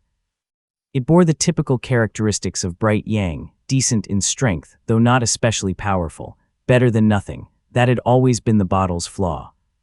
While its ability to adapt to various types of mana made it rather unique, its effects were somewhat akin to those of an immortal foundation, and often lacked the raw strength to truly make up for any deficiencies. Fortunately, its second ability was more intriguing. Known as Unified Qi, it could gather radiant light and fuse it with flames, storing the mixture within the bottle for refining. It could then be unleashed in a burst during battle. The longer it was refined, the more formidable it would become. Its function resembled Li Qinghang's method of storing profound lightning. The longer it was refined, the stronger it became. Unfortunately, once the radiant light and flame were fused together, they could never be separated again. He had grown quite fond of the artifact and wasted no time putting it to use. Forming a seal, he quickly activated the technique.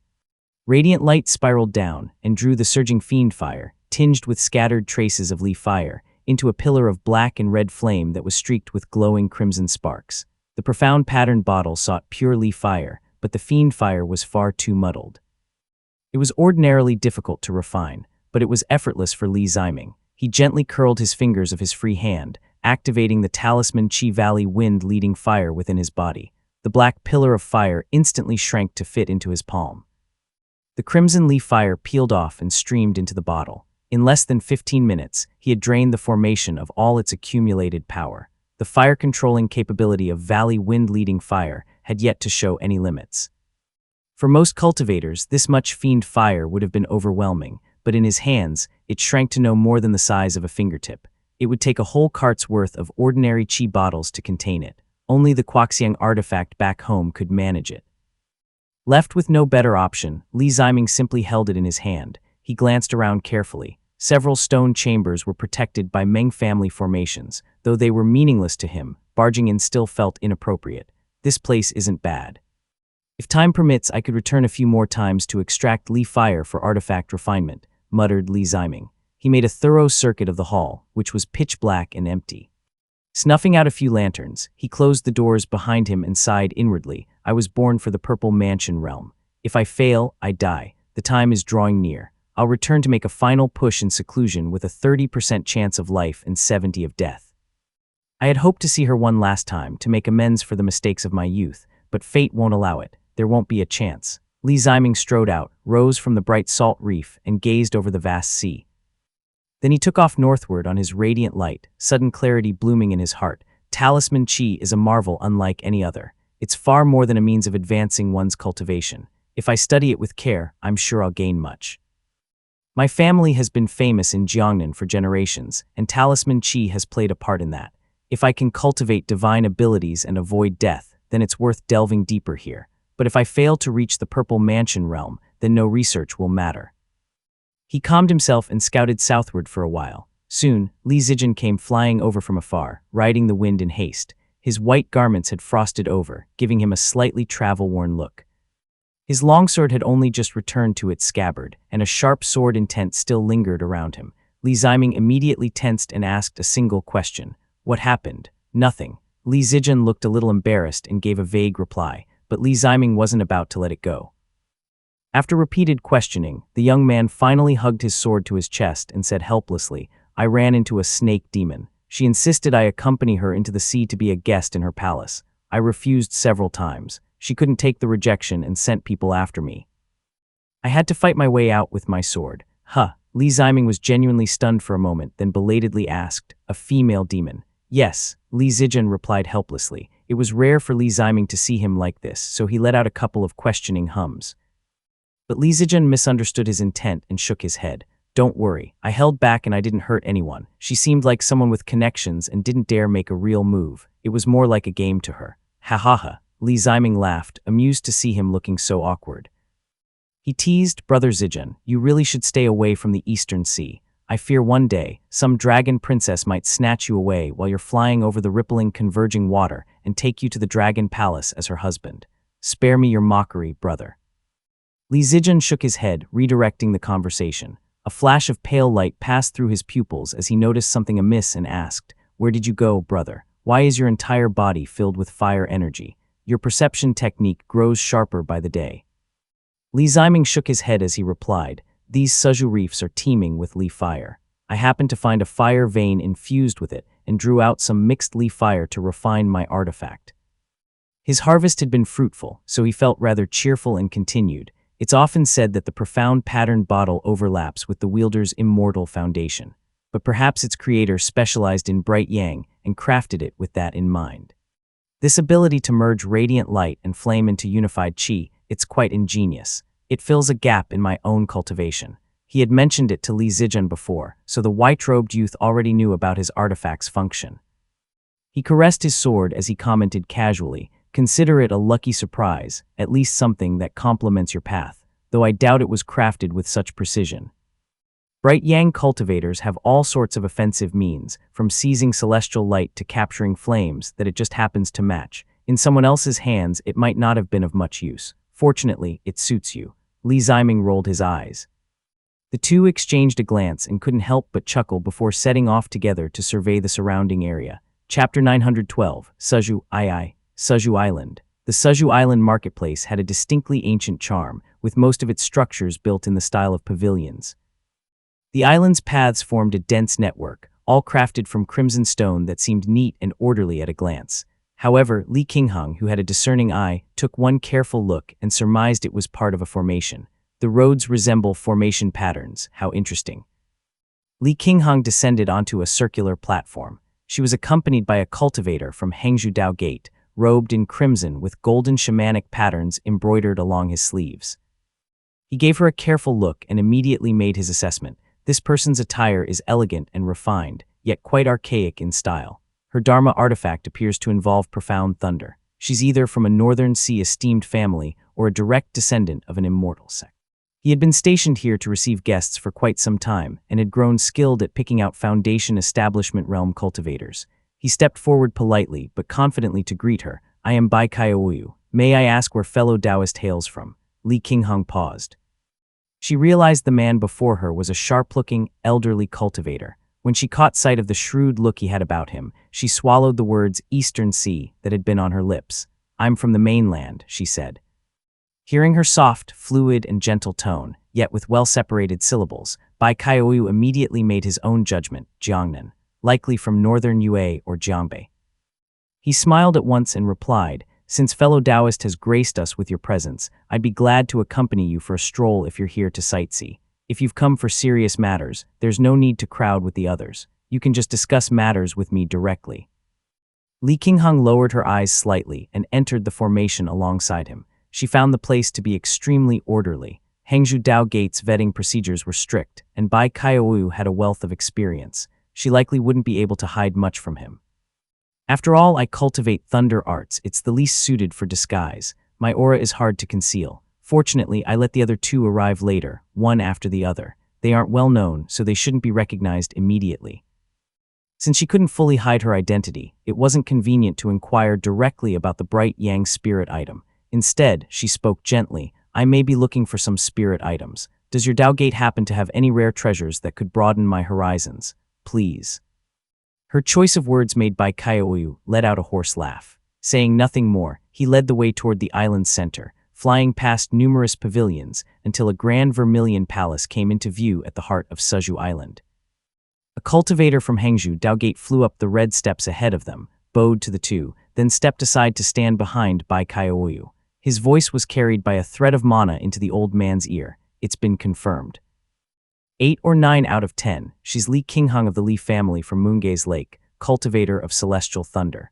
Bai Kaioyu's expression didn't change. He continued leading Li Qinghan through the Vermilion Hall, bypassing the first floor and ascending onto the second. There, dozens of formation-marked doors lined the area. He turned back and spoke softly. These are all treasured panaceas and Foundation Establishment Realm spirit items. May I ask which type you're looking for? Celestial thunder, perhaps. Leaving her hands behind her back, Li Qinghang replied with a faint smile. Do you happen to have any Purple Mansion Realm spirit items? My family owes a favor to a Taoist master, and I doubt he'd care for anything less. That, Bai Kaioyu was genuinely stunned for a moment. In his nearly century-long tenure here, he had rarely seen anyone seeking Purple Mansion Realm spirit items, but Li Qinghang's reasoning was sound, and he felt no suspicion. He responded courteously, "That's beyond this old man's authority. Please allow me to report to the Island Master." She will respond directly. This meant summoning Island Master Bai Yuzhuang in person, which played right into Li Qinghang's plans. She had heard of a past connection between Bai Yuzhuang and Li Xuanfeng in the Green Pine Grotto Heaven. While she didn't know how deep that relationship ran, having any link was better than none, and besides, for matters regarding Changxiao Gate, I'll need someone with sufficient weight to negotiate. Of course, she answered warmly.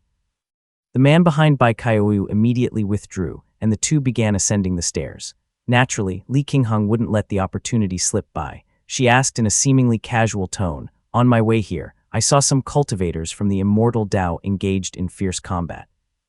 Do you happen to know what's going on?" Though many like to call Hengzhu Dao Gate part of the Immortal Gates, the Bai family had never officially claimed that status. They only referred to themselves as part of the Immortal Tao.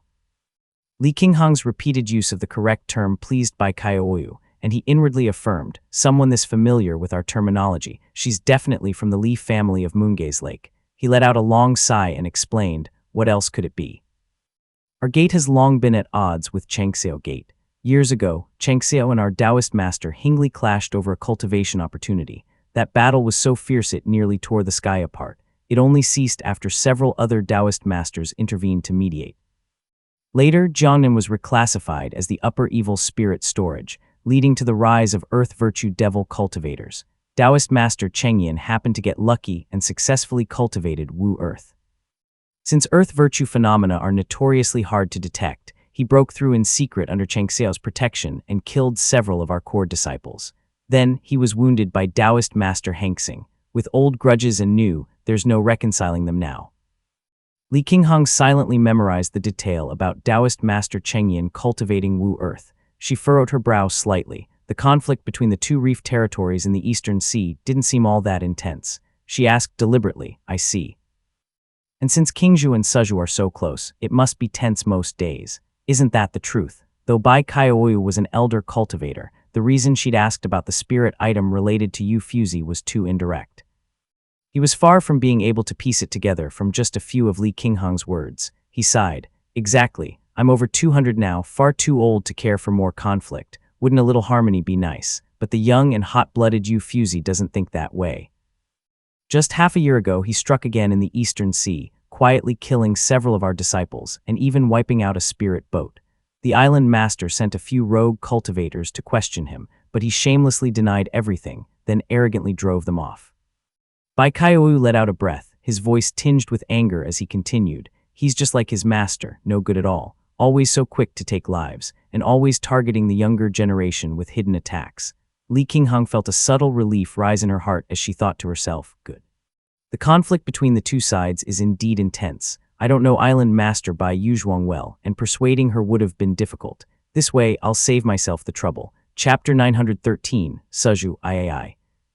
She waited in the hall until a female cultivator draped in a red robe landed before the palace. Her skin was fair and tender, and her features were distinct from those of Jiangnan.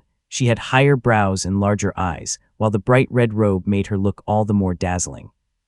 She wore pale moon-colored inner garments beneath her vibrant red robe, paired with golden bangles at her sleeves, further elevating her refined aura. Both eyes twinkled as she smiled and said, "I am Bai Yuzhuang. Greetings, fellow Taoist. Might you be from the Moongaze Li family?" "I am Li Qinghang of the Moongaze Li family. Greetings, senior," Li Qinghang responded naturally. Beside her, Bai Kaioyu clasped his hands and swiftly withdrew. Bai Yuzhuang made a pleased gesture, the golden bangles on her wrist jingling as she smiled and said, "You are too polite, Qinghang." Fellow Taoist Xunfeng and I fought side by side at Green Pine Temple and share some camaraderie. Bai Yuzhuang led her all the way to the highest crimson pavilion. It contained only a red-lacquered wooden table, upon which sat a jade vase with a few diagonally arranged white plum blossoms. The two of them sat down. Bai Yuzhuang poured some tea and said gently, Taoist master Chang Yun of Jiangbei used the golden feather sect's favor to establish a gate in Chengshui Marsh and called it Chengyun Gate. He even claimed a territory for it. The Golden Tang Gate has also reopened its mountain gate and begun sending disciples down the mountain. The current sect leader of Chengyun sect is Zhang Qian. He shares a deep friendship with fellow Taoist Xunfeng. Your family could consider sending someone to establish that connection. Bai Yuzhuang finished steeping the tea, glanced at her, and smiled. I worried that you've been away from the mainland too long and might not be up to date, so I thought I'd offer a word. Li Qinghang quickly said she wouldn't. Her heart warmed toward Bai Yuzhuang, and she silently thought, Hangzhou Dao is after all one of the most orthodox among the great Daos, and since they're on friendly terms with my family, she should be trustworthy. After a few casual exchanges, Bai Yuzhuang soon brought the conversation around to the topic at hand. The Purple Mansion realm spirit items you need on this island, Qinghang, are known best by me. Though the eastern sea now surges with thunder, if you're seeking items like celestial thunder blossom or cloud-patterned heavenly lightning, my family can't retrieve them at the moment. It was clear that the excuse Li Qinghang used repaying a favor for a Purple Mansion Taoist master had fooled Bai Kaioyu, but not Bai Yuzhuang, who was a direct descendant of a Purple Mansion realm cultivator. She had been probed from her first words. Fortunately, Li Qinghang had not come for her own cultivation path, and she replied gently, Thank you for your concern, senior. It doesn't have to be celestial thunder. Are there any other Purple Mansion realm spirit items available? Bai Yuzhuang appeared slightly surprised. She raised an eyebrow as a thoughtful expression crossed her face, then casually said, Items like Quedong Radiance or Sea-Treading Rainbow are mostly found among the Dragon Clan or in Mount Liuxia. Fortunately, my family does possess a heaven-guarding rainbow, which fell during the Northern Sea's sky fracture. It's rather valuable. Bai Yuzhuang had already read through the intelligence on the Li family. She had originally intended to mention that her family also possessed a Purple Mansion realm cold essence, but after recalling from the reports that Li Zijian was still far from the Purple Mansion realm, she reconsidered. If she exposed Li Qinghang's excuse too directly, the conversation might end, and she would gain nothing from it. But Li Qinghang understood from her words that Bai Yuzhuang had clearly assumed her family intended to seize a Purple Mansion realm breakthrough. She silently turned her teacup without replying. Sensing something amiss, Bai Yuzhuang simply followed up smoothly and said, We don't have bright yang either. Only one cold essence, one radiant essence, and a piece of azure manifestation. No bright yang either. Li Qinghang fell silent for a moment, her mind cycling through various ideas before she asked, If one wished to trade for these spirit items, what would be the terms? Bai Yuzhuang lifted her chin slightly and said gently, Rest assured, Qinghang. My family has always conducted ourselves uprightly and has no need for tricks. It's just that Purple Mansion realm spirit items are exceedingly rare. If a trade is to be made, considering your family's situation, there are a few things that might be viable. She sipped her tea and continued, a Purple Mansion realm spirit artifact, ancient Purple Mansion realm spirit items, cultivation methods from the Hangzhou Dao lineage of the Purple Mansion realm, and the woman raised her brow and lightly rested her jade-like fingers on the edge of the gold bangle on her other wrist as she tested, Supreme Yin Moonlight.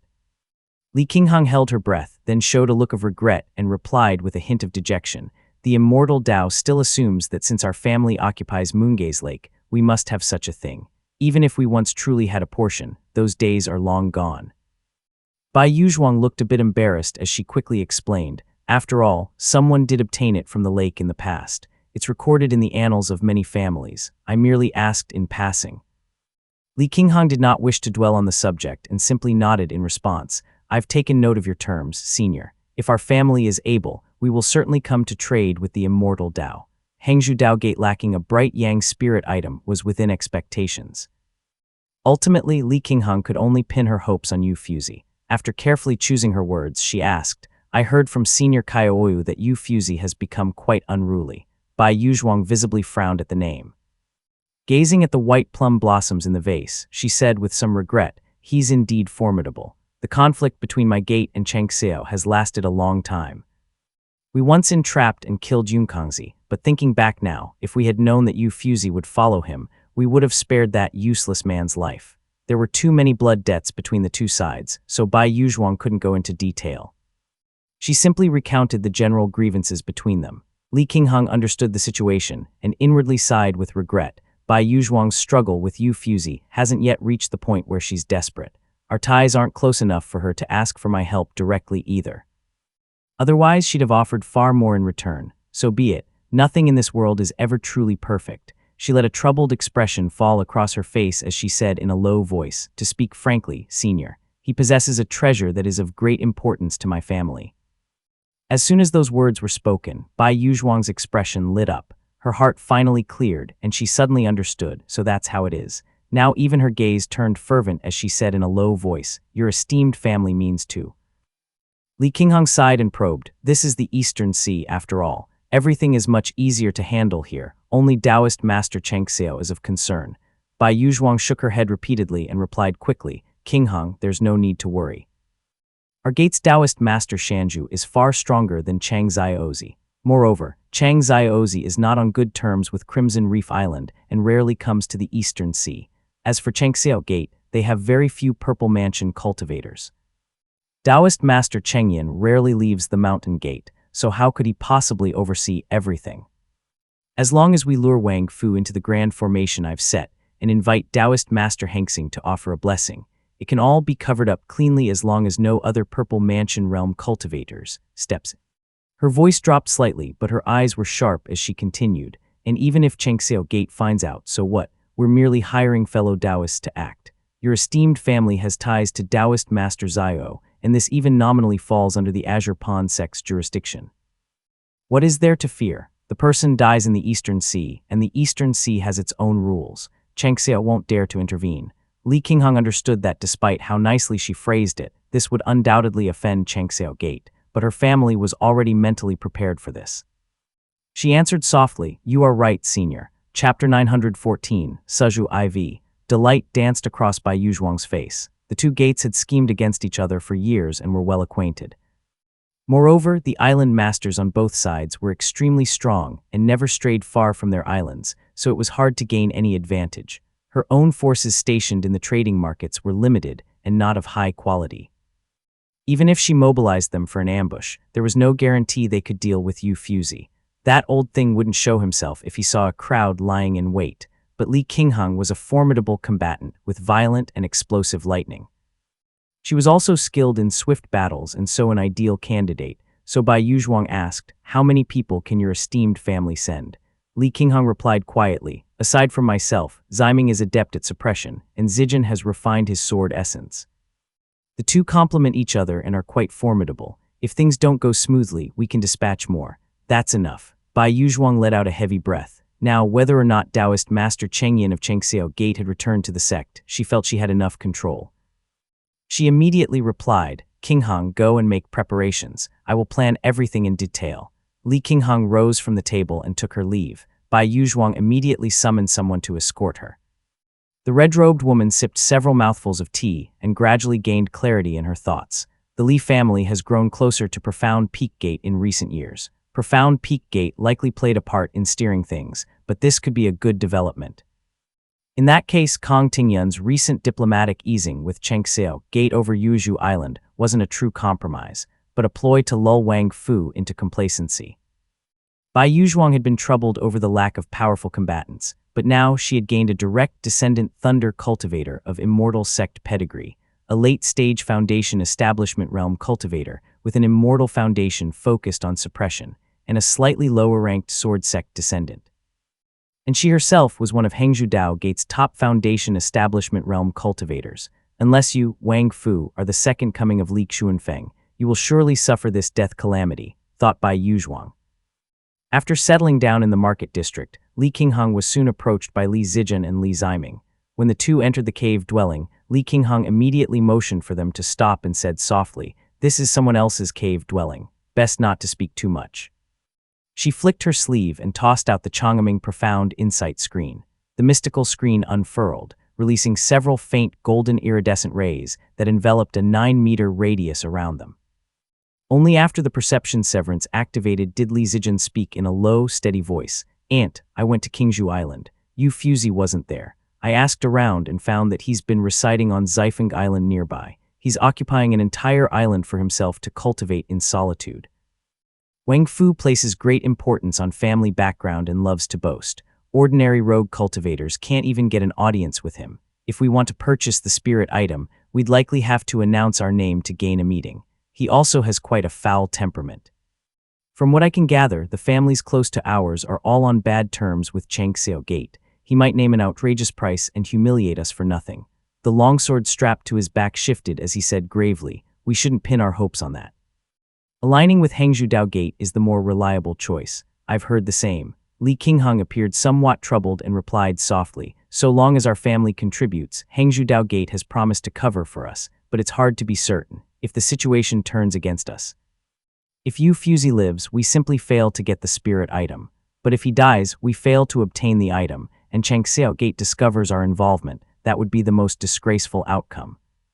She shook her head and said, our family has good relationships with several immortal gates. Taoist Master Zhao has received us personally. We still hold a favor with Taoist Master Junjian, and we're quite close with the Xi family. A major incident is unlikely, but we must always prepare for the worst.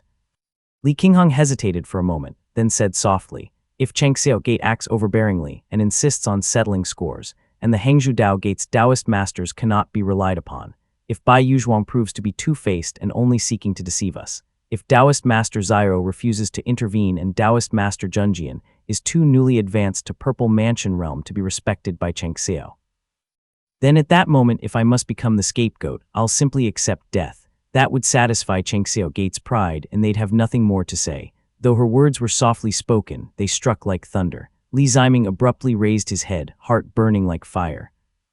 Beside him, Li Zijian cupped his hands and first reassured Li Ziming, it will never come to that. Hangzhou Dao Gate has stood on the righteous path for many years. They wouldn't abandon their stance over something so small. Changzai Ozi and Hangzhou Dao Gate have long contended in the Eastern Sea. At most he'll hold a grudge for losing a move. He wouldn't go so far as to shatter a piece on the board. He then continued, in my view, as long as Hangzhou Dao Gate takes the lead, killing Yu Fuzi won't be an issue. No need to worry. In fact, I have some good news to report. Seeing both Li Qingheng and Li Ziming turn to look at him, he explained, I was previously worried the Radiant Sky Stone may no longer be on Yu Fuzi's person. Even though Changxiao Gate is full of vitality and wouldn't normally seize a junior's possession, we're talking about a Purple Mansion realm spirit item. Couldn't Chengyin and Changxiao have already taken or exchanged it long ago? And even if they haven't taken it, Yu Fuzi may not be carrying it around. Wouldn't storing it within the gate be much safer? His words struck both listeners like a jolt. Kong Tingyun had mentioned earlier that the item was on Yu Fuzi's person. Though Yu Fuzi was known for his overbearing nature, what Foundation Establishment Realm cultivator wouldn't bow their head before a Purple Mansion realm? Li Ziming felt a headache coming on and said, this complicates things. Li Zijian exhaled softly and replied, fortunately, Purple Mansion realm spirit items aren't easy to store. Not everyone possesses jade boxes like ours that can contain them before placing them into a storage pouch. Most jade boxes used for such items are like essence-collecting vessels and must be worn close to the body or kept within a formation. Li Qingheng immediately caught on and gave a subtle nod. As expected, Li Zijian cupped his hands respectfully and said, please forgive me, Aunt. I acted without prior notice and used a treasure from the Great Void to investigate Xifeng Island. Li Qingheng merely shook her head and said, what's there to forgive? Don't keep your brother in suspense. Is it there or not? Li Zijian smiled gently and replied, it is. Li Ziming immediately let out a breath of relief. His interest was piqued and he quickly pressed for details. The white-robed youth smiled and said, I investigated the island. Wang Fu's palace is filled with female companions and is lively and bustling. The treasure is stored in a box made of black jade and placed right on the table in his hall. You're sure you saw it clearly? Li Ziming asked. Li Zijian chuckled lightly. Of course I saw it clearly. I've seen the golden yang radiant origin before. It cannot be seen through gold or iron, and if exposed to copper, water, or wood, it turns to smoke. That's why it must be sealed in jade or stone boxes. There was a white stone the size of a pupil inside the black jade box. It was filled with celestial radiance and interlaced with dazzlingly bright flames. Its aura belonged to the bright yang attribute, so it must be the radiant sky stone. Li Ziming finally relaxed at the description. He glanced at the smile on Li Qingheng's face and shook his head. Then all is in place. Let's just hope everything goes smoothly and that it doesn't turn for the worse. Li Zijian nodded with a smile, but suspicion stirred in his heart. Ever cautious and prone to overthinking, he couldn't help but wonder there's just one thing. Rationally, that item would be safest within the gate, so why bring it to the Eastern Sea, and why place it so openly on a table? Could he be using it for some spell cultivation? Chapter 915, A Joyous Occasion. Just as Li Zijian and the others were deep in discussion, the jade seal on the stone table shimmered faintly. It was a sign that someone had arrived outside the cave dwelling. Li Qingheng activated a spell, causing the Chang'eming Profound Insight screen to return to its original form. She stored it within her sleeve, opened the stone door, and saw Bai Yuzhuang enter with a smile. Glancing at the Li brothers, she said, "Your esteemed family truly is brimming with talent." Li Zijian thanked her respectfully. Bai Yuzhuang made a few casual inquiries, but clearly hadn't come just for small talk. Her expression turned serious as she lowered her voice and said, "The affairs of Hengzhu Dao Gate have been arranged. If you're free, allow me to explain." She pulled out a maritime map from her sleeve and spread it out. As defenders of these sea islands, we're meant to remain stationed at the main island and make our presence known. But although Wang Fu is powerful, he is outrageously indulgent and lustful. Rather than guarding the main hall on Qingzhou Island, he relocated and constructed a grand palace on Xifeng Island. Only a few close confidants come and go, making his whereabouts difficult to track. Fortunately, he's quite attentive to the reefs near Qingzhou Island. Despite his debauchery, he never skips his inspections of the reefs. He frequently sails with his favored concubines, often unclothed, seeking pleasure across the sea.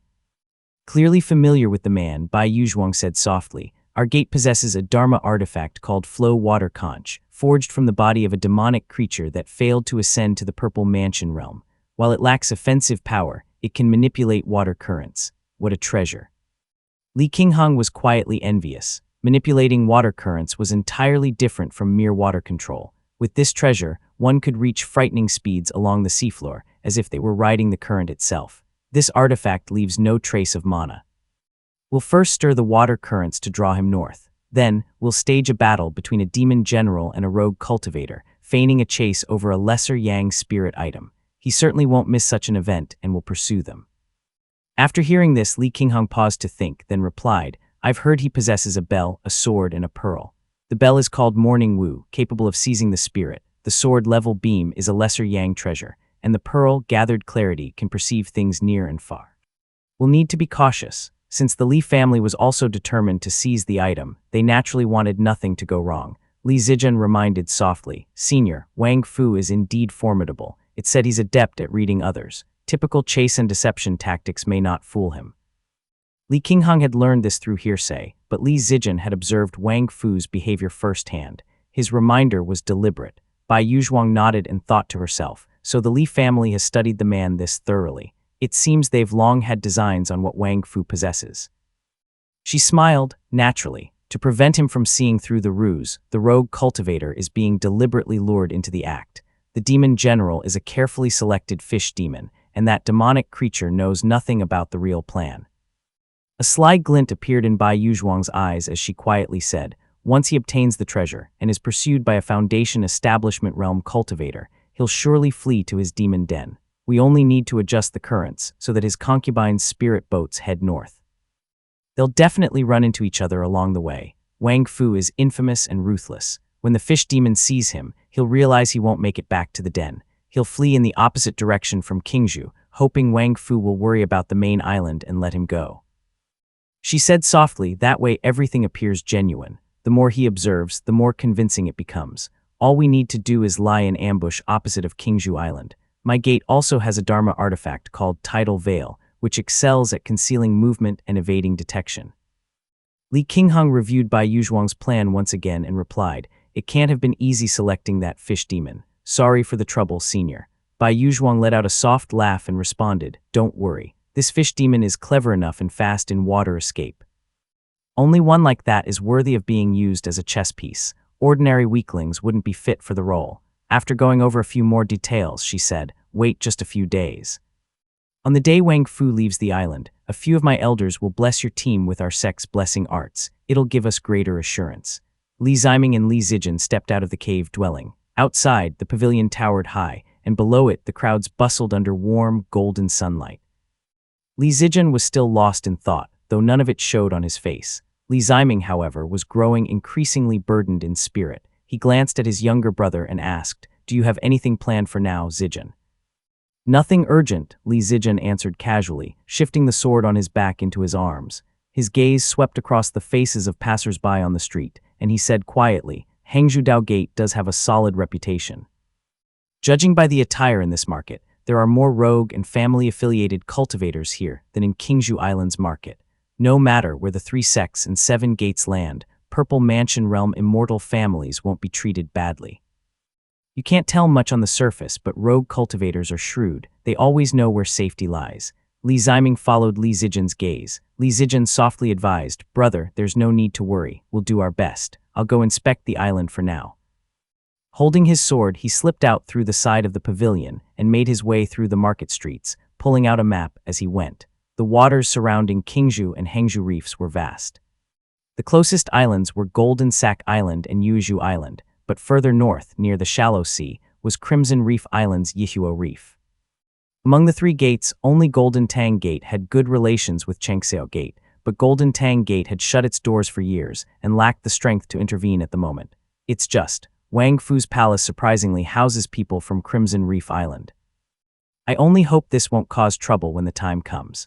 Though Crimson Reef Island and Changxiao Gate were said to be sworn enemies, Li Zijin had used the immortal mirror to observe Wang Fu's island and had clearly seen cultivators wearing Crimson Reef robes.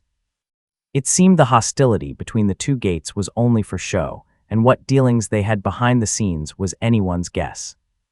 Hangzhou Dao Gate's plan for dealing with Wang Fu was quite comprehensive, but Li Zijin's mind was still filled with thoughts. When Wang Fu leaves the island, I must first visit Xifeng Island to confirm whether he has the spirit item on him. Bai Yuzhuang was extremely efficient.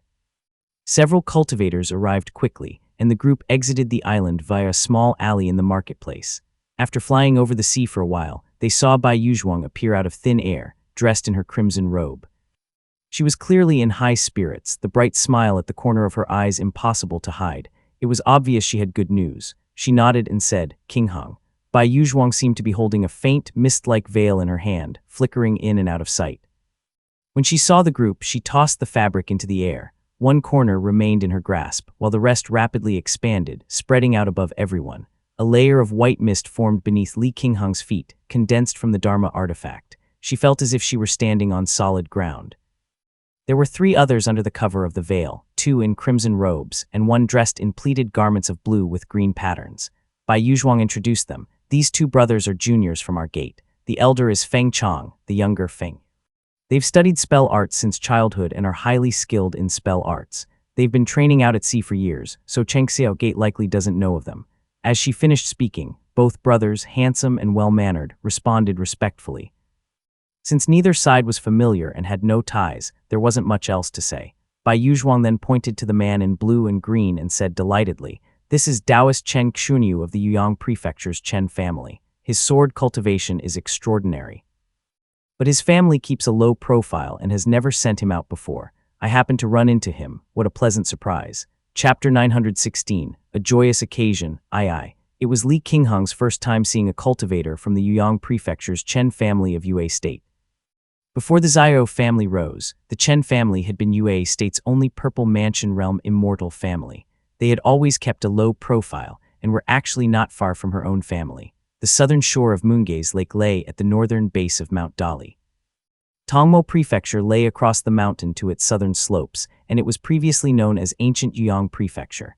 It was where the Chen family of Yuyang Prefecture had resided for generations. Chen Xunyu, wearing a Taoist crown, nodded politely to her. A black-sheathed Dharma sword hung at his waist, matching quite well with his blue robes patterned in green. Yet instead of lingering on her face, his gaze drifted quickly and fixed itself on Li Zijin, refusing to move away. The Yuyang Prefecture's Chen family.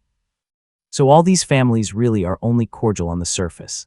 Li Qingheng had never heard of any known conflict between the Yuyang Prefecture's Chen family and any other family. She hadn't expected them to be involved in something as serious as hunting down a direct descendant of Changxiao Gate. Moreover, this man made no attempt to hide it. It was likely that the feud between the Chen family and Changxiao Gate was already common knowledge among the Purple Mansion realm cultivators. She drew a quiet breath and returned the gesture with a cupped fist salute. Greetings, Taoist friend. A bit more satisfaction appeared beneath her already radiant expression as Bai Yuzhuang smiled and said, I hadn't expected things to go so smoothly. Originally, with either Taoist Chen or King Hung taking action, combined with the formation, I'd have had over 70% chance of keeping him here. But to think Taoist Chen happened to be passing through and agreed to assist, Wang Fu is truly facing a karmic tribulation, with nowhere left to run. Li Zijian didn't believe a word of her passing through story, but he did let out a breath of relief.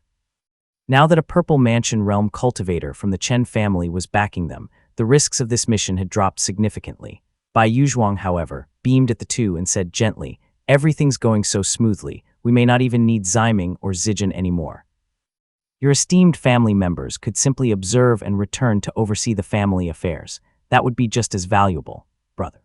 Just as Li Zijian felt reassured and was about to continue, he was cut off by Li Ziming, who respectfully said, Zijian's cultivation is still lacking, it's better to send him back. I, however, have some suppressive techniques. I'll stay to lend a hand just in case. Letting that man escape would be a regrettable outcome. Li Qingheng nodded and gave Li Zijian a few parting instructions. The white-robed youth took several moments to think it through and silently thought to himself, that's just as well. I ought to inspect the island myself. If by chance he's arrogant enough to leave the Purple Mansion realm's spirit item there, it might require further scheming. Coming and going again would be a waste of time. It's better I watch it personally and eliminate the final thread of uncertainty. In the end, he nodded and said, very well. No sooner had he spoken than Chen Xunyu finally opened his mouth. His tone was gentle, tinged with a hint of regret. I've heard you've refined your sword essence, little friend. It's my first time seeing a Dao of Frost and Snow sword essence in Jiangnan. As a descendant of a sword immortal, I had hoped we might spar and sit together to properly discuss swordsmanship. Ever since breaking through to sword essence, Li Zijian had yet to grasp even a thread of its elusive sword intent. When he heard that Chen Xunyu's sword Dao was astonishing, he too was eager to exchange insights. He replied readily, rest assured, senior. Once this matter is resolved, I'll visit you in Tongmo Prefecture or the Eastern Sea. He bowed to each of them in turn and departed, riding a flurry of snow.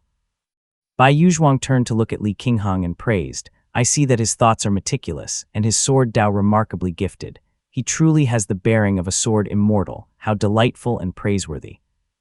Li Zijian's appearance was flawless, and his attitude and thinking were both pleasing to elders. It was no wonder Bai Yuzhuang spoke so favorably. Her words brought Li Qingheng out of her silent pondering, and she quickly offered thanks. Seeing this youth, one can imagine the celestial moon sword himself. Chen Xunyu's words were crisp and direct, a hint of admiration in his tone.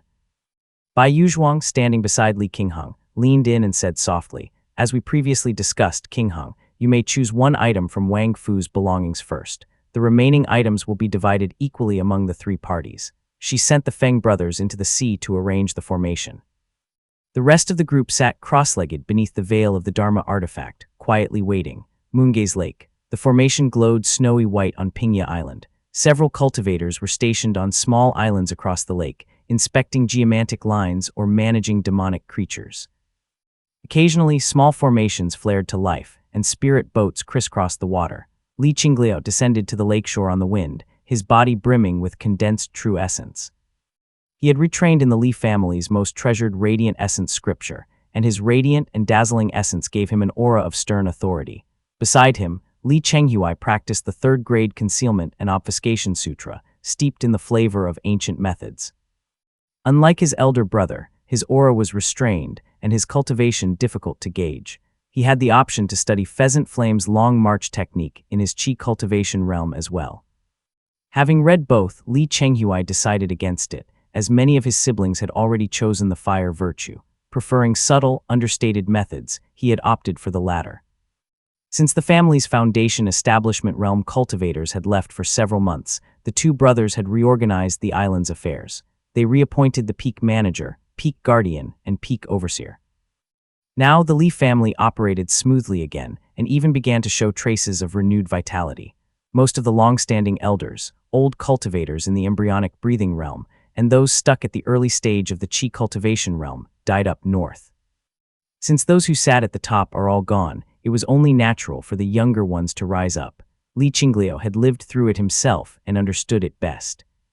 The Li family was harsh toward its extended family, while the various peaks were relatively liberal, but the family lacked everything except people. There were never enough spirit fields or spiritual resources to go around. In that sense, this grim purge was almost a blessing.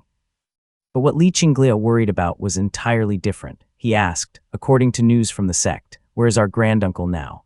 Li Chenghui did some quick calculations and replied, "He should be here soon, probably within 15 minutes. In the months since the Li family's foundation establishment realm cultivators had gone abroad, the Azure Pond sect's internal situation had been in constant turmoil. Though the Kai family had stabilized their footing, Si Yuanli was not to be trifled with.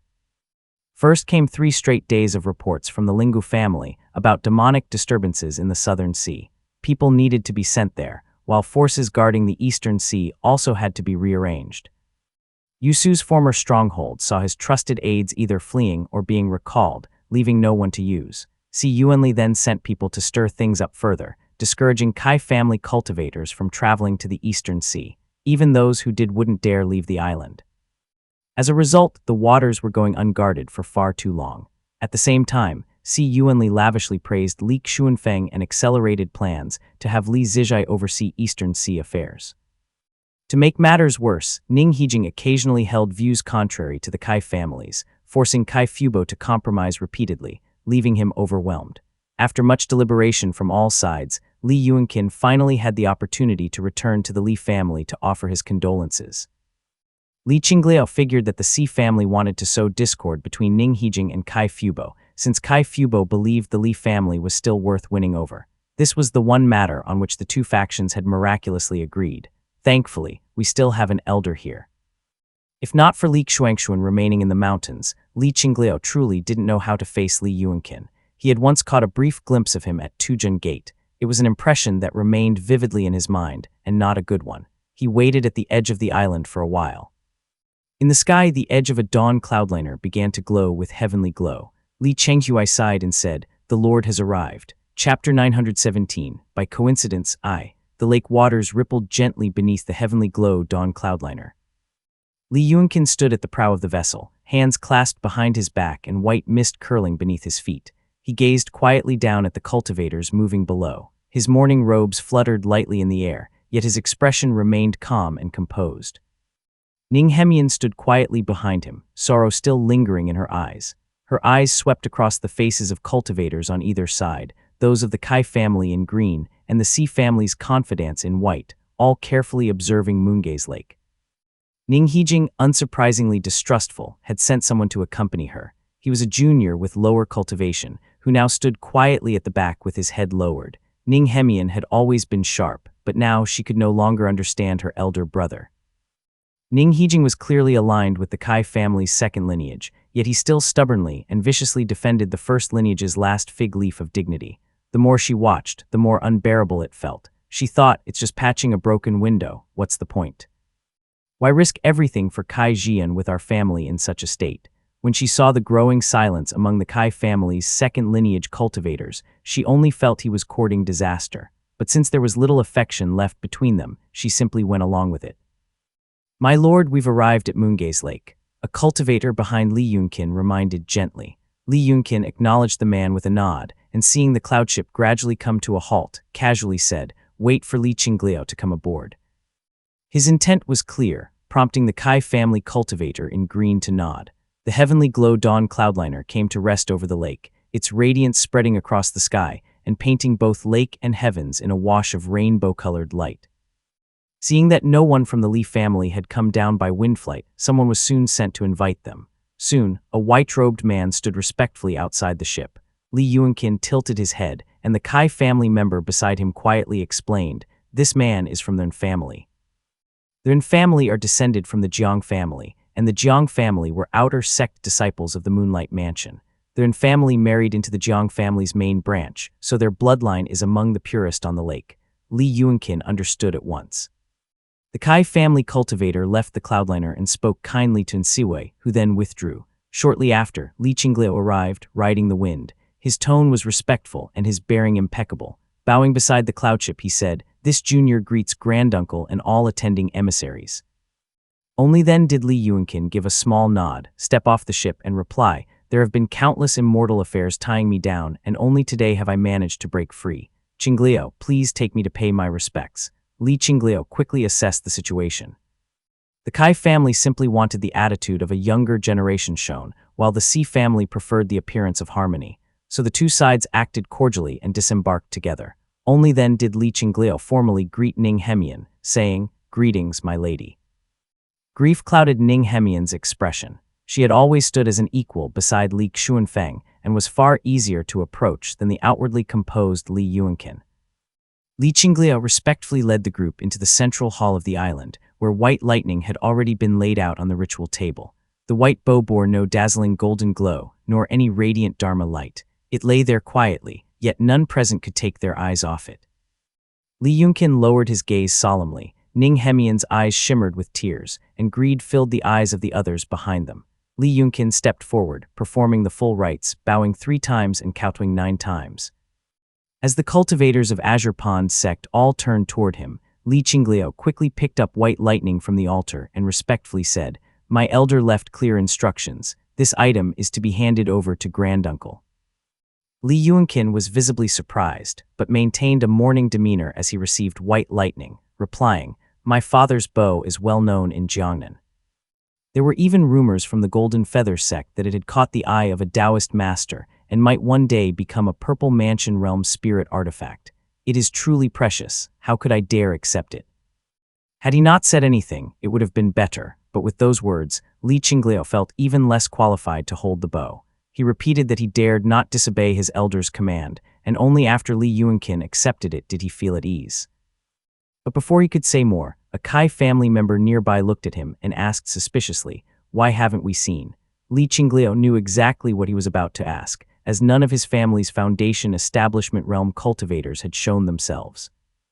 This matter wasn't one to be revealed casually. Fixing his gaze on Li Yuanqin, he said in a low voice, "Granduncle, our lord has long awaited your return. However, his old injuries have flared up again, leaving him bedridden.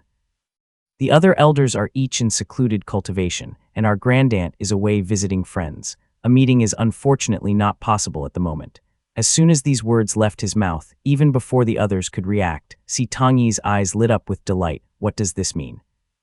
"This is an incredible favor to my Si family. There's no way they're all in seclusion. It's clear that they don't want to see him." "Excellent, excellent." Li Yuanqin glanced at him, but his expression showed no change. He merely nodded and said, "No wonder I haven't seen the younger family members." "What a pity." The Kai family cultivator in green looked grim and was about to speak, but Si Tongyi cut in first with a sigh. "Indeed, a pity. I also heard the new head of Profound Peak Gate has been appointed, and Lady Qingheng went to offer her congratulations." He quickly silenced the Kai family's response and followed up, "Since the timing isn't ideal, there's no need to impose further. White lightning is far too valuable. Let's send it back to the ship first, and we'll discuss the rest later." Si Tongyi was the first to end the visit. Though the Kai family cultivator still looked angry and Ning Hemian frowned slightly, Li Yuanqin softly said, "White lightning is important. Let us send it to the cloudliner together first." Li Qinglio secretly sighed in relief. If things ended here, then it would still be framed as Li Zijian, and the others simply being unwilling to meet him. If the Kai family really kicked up a fuss, he wouldn't be able to bring Li Zijian and the rest out at all. It would have been a disaster. Moreover, if this incident escalated and word got out, and if anything happened to Yu Fuzi, anyone with ill intent would connect the dots. He let out another breath as the group departed. As expected, Si Tongyi lingered at the back. Li Qinglio leaned in and whispered, "The elders are indeed in seclusion. Taoist friend, would you like to go up and visit them?" "No need," Si Tongyi replied cheerfully. The group then escorted white lightning as they flew toward the heavens. Li Qinglio let out a quiet sigh and thought to himself, why did the timing have to be so coincidental? I can only muddle through it like this. Eastern Sea, at the boundary of the Qingzhou scattered reefs. A red vessel swayed atop the sea, filled with laughter and teasing. Pale, lotus-like arms stretched out over the edge, jade-like fingers gently tracing the water's surface and sending ripples across it. There were around 40 to 50 women on board, all unclothed, each with distinct features and charming voices. Their snow-white bodies tangled together in a dazzling mass. At the center sat a burly man, clad only in an outer robe and laughing heartily. Wang Fu held a beauty in one arm, his other hand hidden beneath his robe as he formed a spell seal. He smiled while gazing at the snowy, delicate skin before him, feeling greatly pleased as he thought, good. This radiant sky stone truly is a bright yang treasure. The supplement yin with residual yang method really does draw out residual yang vital qi. With this, my cultivation has sped up significantly. Now that I have this thing in hand, I truly don't want to give it up. A bright yang treasure like this is a rare find these days. As the spell seal in his hand circulated, the gazes of his concubines turned hazy. A wisp of red vapor drifted out from their mouths, landed in his palm, swirled briefly, and then returned to their mouths. When the red vapor settled, all his concubines fell into an intoxicated daze.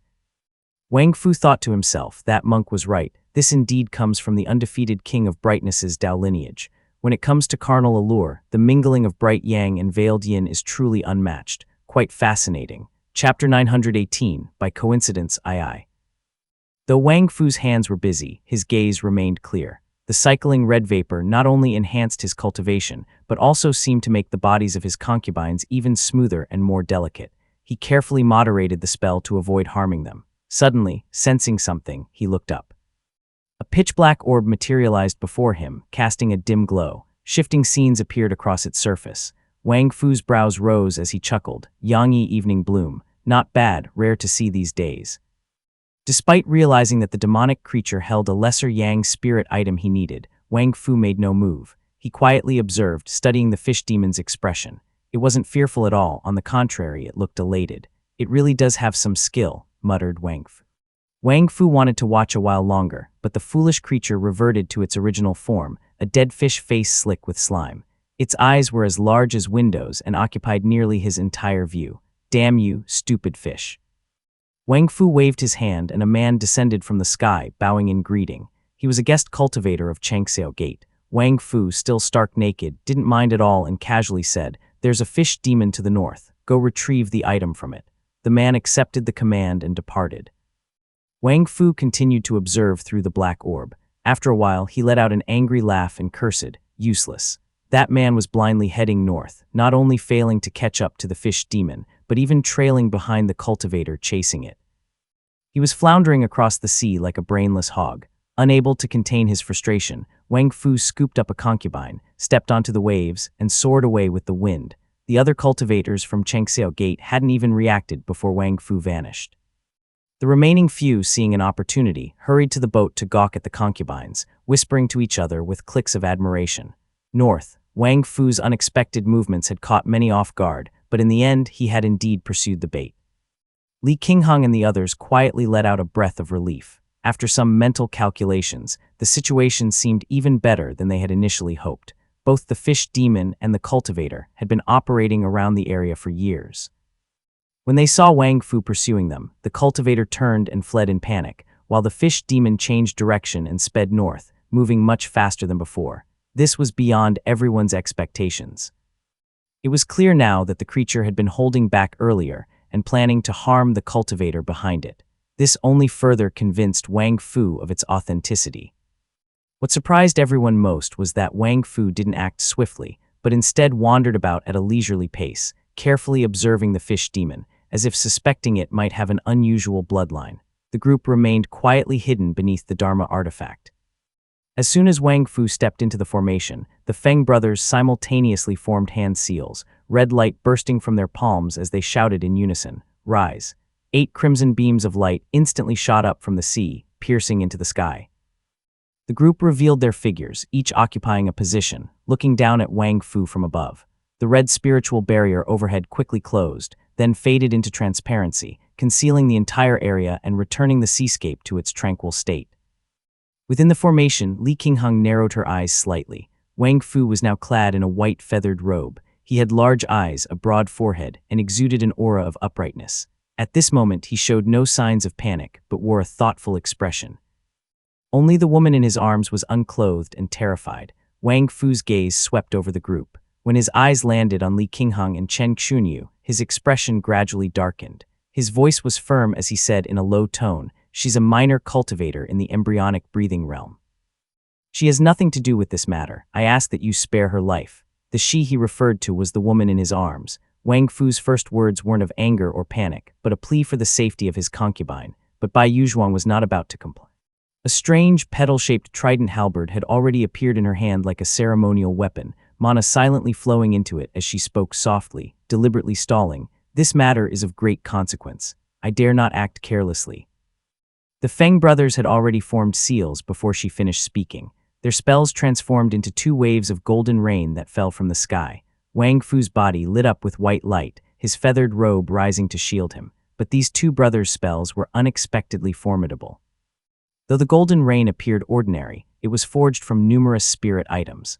The white light on Wang Fu's body flickered, forcing him to raise a hand and cast a defensive spell. Holding up the white light with one hand, Wang Fu looked down at the woman and said solemnly, "Lightning and fire hurt. Let me bear it instead." The woman choked back tears as her form dispersed like drifting petals. Wang Fu shook blood from his hand, and a pale white longsword materialized, its glow pulsing faintly. Level beam. He bent the sword in midair and threw it out, where it transformed into a storm of pear blossom-like white shadows. Thousands of swords flew through the air, slashing through the golden rain. Bai Yuzhuang had long anticipated his level beam. Her Dharma artifact floated in her palm, layers of red light unfurling like petals as she shouted, "Freeze." The tens of thousands of white sword shadows in the sky halted in an instant, frozen midair like a snowstorm suspended over the sea. Their reflections cast countless beams of white light into the water below. The sword shadows of level beam were clearly not mere illusions created through sword energy or intent. Each one was a real, tangible white blade, sharp and distinct, that filled the sky. Though they had been poised to slash or stab, they were now all completely frozen in place. Clang. Chen Xunyu drew his sword and leaped into the air. He arced above the countless white sword shadows, and he unleashed a streak of black sword energy that cut through the sea of blades, aiming straight for Wang Fu's chest. Wang Fu's expression grew solemn as he shouted, "Come, Dong." A large bronze bell appeared in front of him, trembling endlessly as if it had just suppressed something beneath it. Wang Fu had no time to feel relief and shot into the sky. Dong. The black sword rain fell like a waterfall, making it nearly impossible for Wang Fu to move. He finally formed a hand seal and chanted a spell, but the Feng brothers' art summoned a sky full of crimson clouds that pressed down toward him. His Dharma artifact was once again restrained, leaving him no choice but to change his spell for defense, a deadly tribulation. After exchanging only a few moves, Wang Fu felt a chill settle in his heart. He believed himself stronger than Bai Yuzhuang by a margin, and although he had estimated that Chen Xunyu was at least his equal, he had never faced him before. If just the 2 of them could already force him into such danger, how could he withstand the siege of 5? The Feng brothers are understandable, but why is Li Qinghang here? What right does she have to kill me? He had no idea what wrong he had committed to draw even the Li family into this ambush. But Wang Fu no longer had time to question anyone. Above him, black clouds churned with rolling thunder and lightning. The female cultivator stood cloaked in violet lightning. 6 slender, elegant command tokens shimmered before her, their runes lighting up one by one. Rich silver-white lightning flowed across the tokens, blending with the violet thunder on Li Qinghang's body and gradually illuminating Wang Fu's face. When Yang reaches stillness, 6 thunders are born. Chapter 919, Chess Piece, Xifeng Island. Li Zijian arrived on a flurry of snow. He flicked his sleeve lightly, and a golden shimmer flew out. The profound screen released several pale golden hues of illusion, enveloping a radius of 3 meters around him. Wang Fu belonged to the lesser Yang lineage and was not part of the Jiangnan Dao lineage. The Chang'eming profound insight screen could hardly play a decisive role against him, and the siege on Wang Fu was already a sure thing. The Li family had no intention of displaying this Dharma artifact publicly, so Li Qinghang had handed it over to Li Zijian for safekeeping. As Li Zijian flew past a small island next to Xifeng Island, he took out the Dharma artifact and shrouded himself with it to avoid being spied upon. He calmed his breath and prayed in his heart. I, Li Zijian of the Li family, humbly invoke the mirror of L'Observer the hidden, explore the subtle, perceive the profound, illuminate all directions, capture ghosts and seek the divine. Illusions immediately appeared before his eyes, and his field of vision grew. His spiritual sense expanded seemingly without limit, allowing overwhelming scenes to flood in. Li Zijian immersed himself in it and looked toward the island. Always cautious, he had timed it precisely so that he could pass by the island without stopping his flight. His spirit wandered freely, clearly observing everything on the island. The artifact concealing spirit-suppressing grand formation of Xifeng Island was like air to him as his spiritual intent drifted in unhindered. His gaze pierced the main hall's rooftop and settled within the vast interior. The main pedestal at the front was empty. The spot where the pitch-black box had originally been was now bare. Li Zijian let out a breath of relief and searched around the island twice. Sure enough, there was no trace of the box. I really was overthinking it. Just as he exited the formation and was about to withdraw from the spirit projection state, something in the corner of his eye caught his attention, and he suddenly froze. Two cultivators, a man and a woman, were ascending from the island on flames. The dignified-looking man seemed quite strong, dressed in Crimson Reef Island attire. Meanwhile, the woman was a charming female cultivator, holding a slender command token in her hand. Li Zijian silently watched, seeing her ornate sleeve emit a flash of radiant light under the mirror's insight. A pitch-black jade box lay nestled within it, the radiant sky stone. He shifted his gaze to the female cultivator's face. It was a face so familiar it made his skin crawl. He had seen this woman back when he was still in Qi cultivation realm. Guo Hongyao, she's from Crimson Reef Island. A sudden realization struck Li Zijian, and a chill ran through his heart. He finally understood where his vague unease earlier had come from. People from Crimson Reef Island appearing on Xifeng Island isn't some secret collusion. It was Wang Fu who made private contact. He secretly sold the Radiant Sky Stone to Crimson Reef Island. That item truly isn't on the island anymore, but it's not with Wang Fu either. It was taken by Guo Hongyao, exchanged by Crimson Reef Island. He opened his eyes and silently rode the wind forward within the Changming Profound Insight screen. His expression was calm, and one hand had already reached for Han Lin, which radiated an icy gleam. Guo Hongyao, to just happen to switch out the Radiant Sky Stone at this moment. What a coincidence, what a calculation. They just want to make all our efforts go to waste. Very well, Crimson Reef Island. Such plotting. They must have rushed over upon sensing our forces had moved out, timing it perfectly to retrieve the item. Ximing never steps outside the family, and Crimson Reef Island shouldn't even know our family has a cultivation method, yet they've still schemed against us to this extent. His eyes shone like cold stars, exhaling white mist like frost. A purple mansion realm cultivator's spiritual sense couldn't penetrate formations, nor surpass Dharma artifacts of this kind. Only by traversing the great void could they perceive anything. In theory, when paired with talisman seeds, the Changming Profound Insight screen would prevent any eavesdropping from purple mansion realm cultivators. Yet even while hiding within the artifact, he dared not show the slightest emotion. The chill in his heart slowly faded as he pondered, no.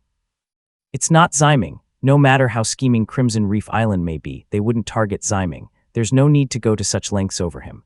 Li Zijian closed his eyes, afraid the cold light in his pupils might be seen. Then realization dawned upon him, it's the air. Crimson Reef Island has always favored recruiting those with fatal destinies. They must have numerous detection methods, and surely noticed something unique about Xiaowei, and grew greedy. Crimson Reef Island has likely been observing our family for years. They must believe we've been preparing for Xiaowei all this time. That explains everything. These repeated obstructions. They'll likely target Xiaowei next. Images of those two from Crimson Reef Island surfaced in his mind. Li Zijian let out a quiet breath, calmly stood up, formed a hand seal, and stowed the projection screen into his sleeve before riding the wind forward. Li Zijian wandered eastward and westward, flying aimlessly, but his thoughts grew ever clearer.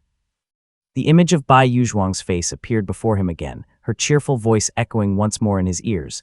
Things went too smoothly, so we don't actually need Ximing or Zijian.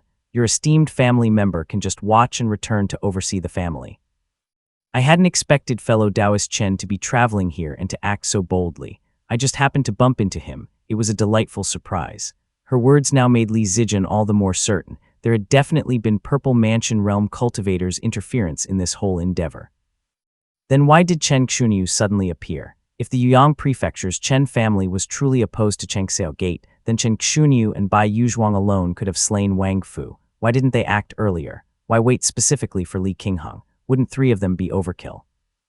Bai Yuzhuang had deliberately sent him back. Even if he hadn't used the immortal mirror to detect anything, if he had flown at a normal pace, might he have run directly into Guo Hongyao and her companion?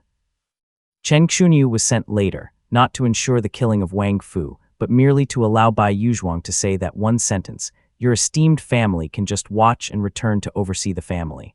Li Zijian's eyes grew terrifyingly clear as his understanding deepened. Chang Xiaozi's stance is unclear. Perhaps he can't act easily, but it's already evident that profound Peak Gates Changxi is leveraging our family in his gambit. This is, at its core, a struggle between Purple Mansion realm cultivators.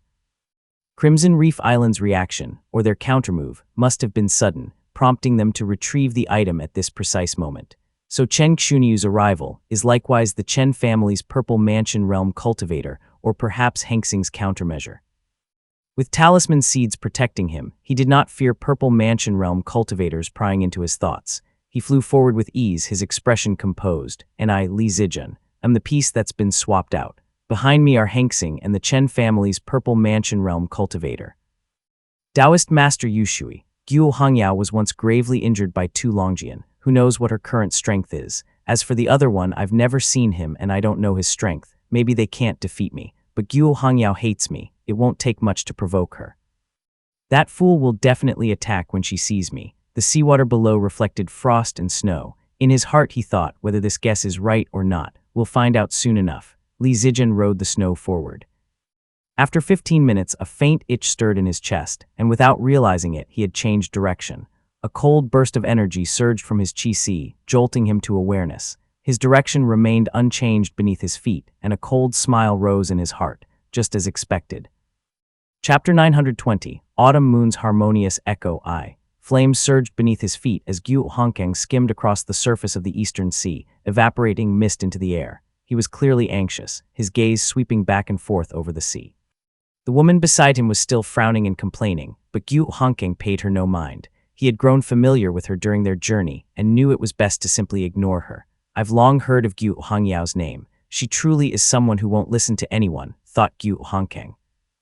Guo Hongyao's status was far nobler than his. Her father was a legitimate descendant of the Purple Mansion realm, though her mother was immortal, which made her somewhat unwelcome. Fortunately, her elder brothers doted on her. Truthfully speaking, Guo Hongkang's cultivation resources for the year couldn't match what she received in a single month. Born above thousands, yet with the temperament of a spoiled noble daughter. In Guo Hongkang's eyes, Guo Hongyao had brought it all upon herself. First, she had flown into a wild temper and inexplicably broken off her engagement with Zai Chang of Chunyi Dao Gate. The man's grandfather had just emerged with divine powers and made him the sect's young master, so everyone now looked at her with mocking eyes. Then she managed several islands and completely ruined their businesses. When she was sent to the Li family to investigate Su Zio, she suddenly drew her sword and pointed it at their young master's throat, so she had been ordered to return to the Eastern Sea.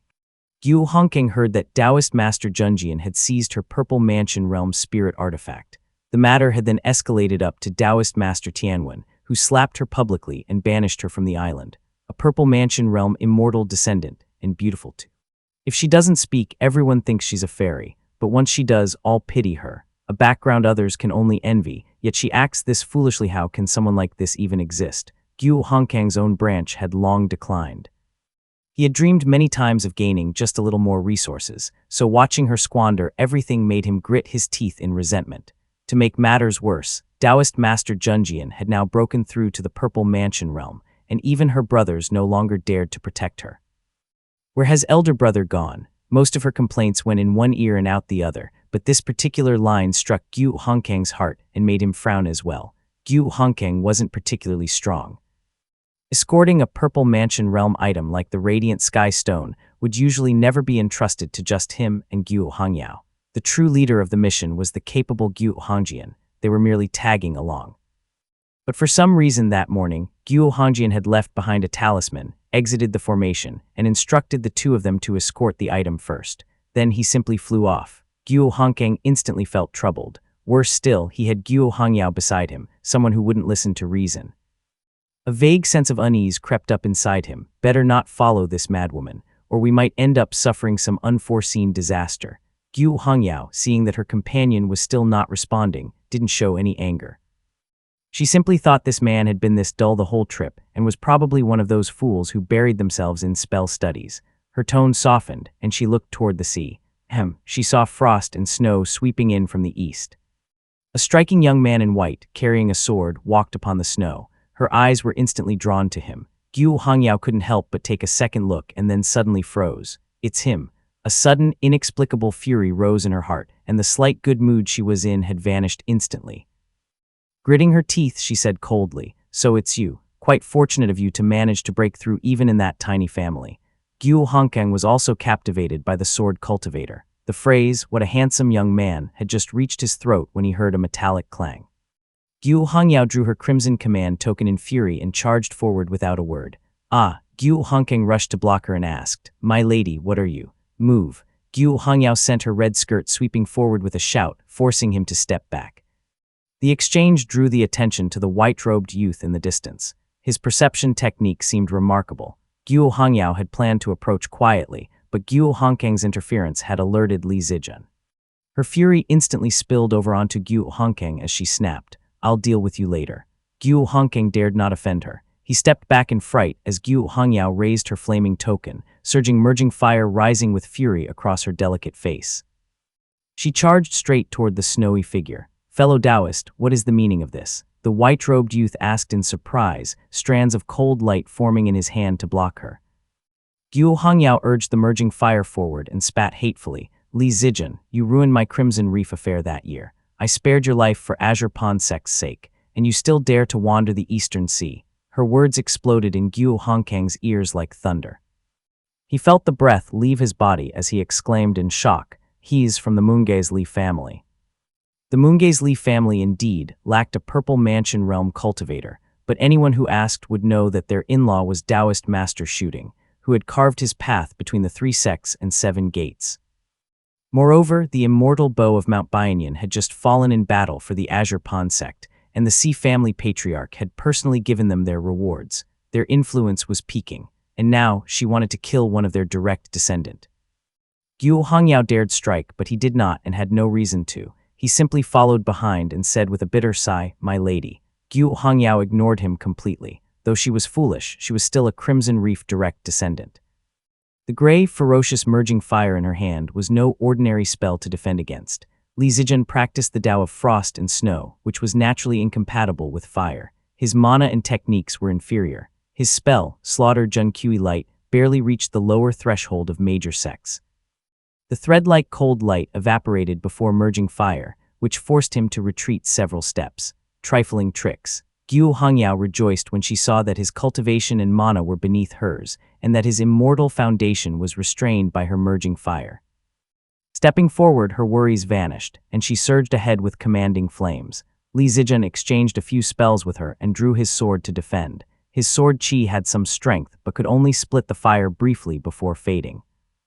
Gu Hongyao pressed forward through the sword chi, sneering, "So this is all the sword immortal clans amount to." Li Zijian calmly retreated with his sword. When Gu Hongyao rose to give chase, the flustered Gu Hongkang panicked and shouted, "My lady, be careful of a trap. The spirit item." The spirit item. Gu Hongyao shot him an impatient glance, flung her sleeve, and tossed the pitch-black jade box into Gu Hongkang's hands using her mana. She flew forward, wreathed in flames, leaving behind only a sentence, "Keep it safe." Gu Hongkang hurried to catch it, checked it quickly, and finally breathed a sigh of relief. His heart, filled with dread, began to settle, thank goodness. It probably wasn't a purple mansion realm divine ability. Otherwise, she wouldn't have remembered to hand me the item. If she kills Li Zijian, the Li family will hate me too.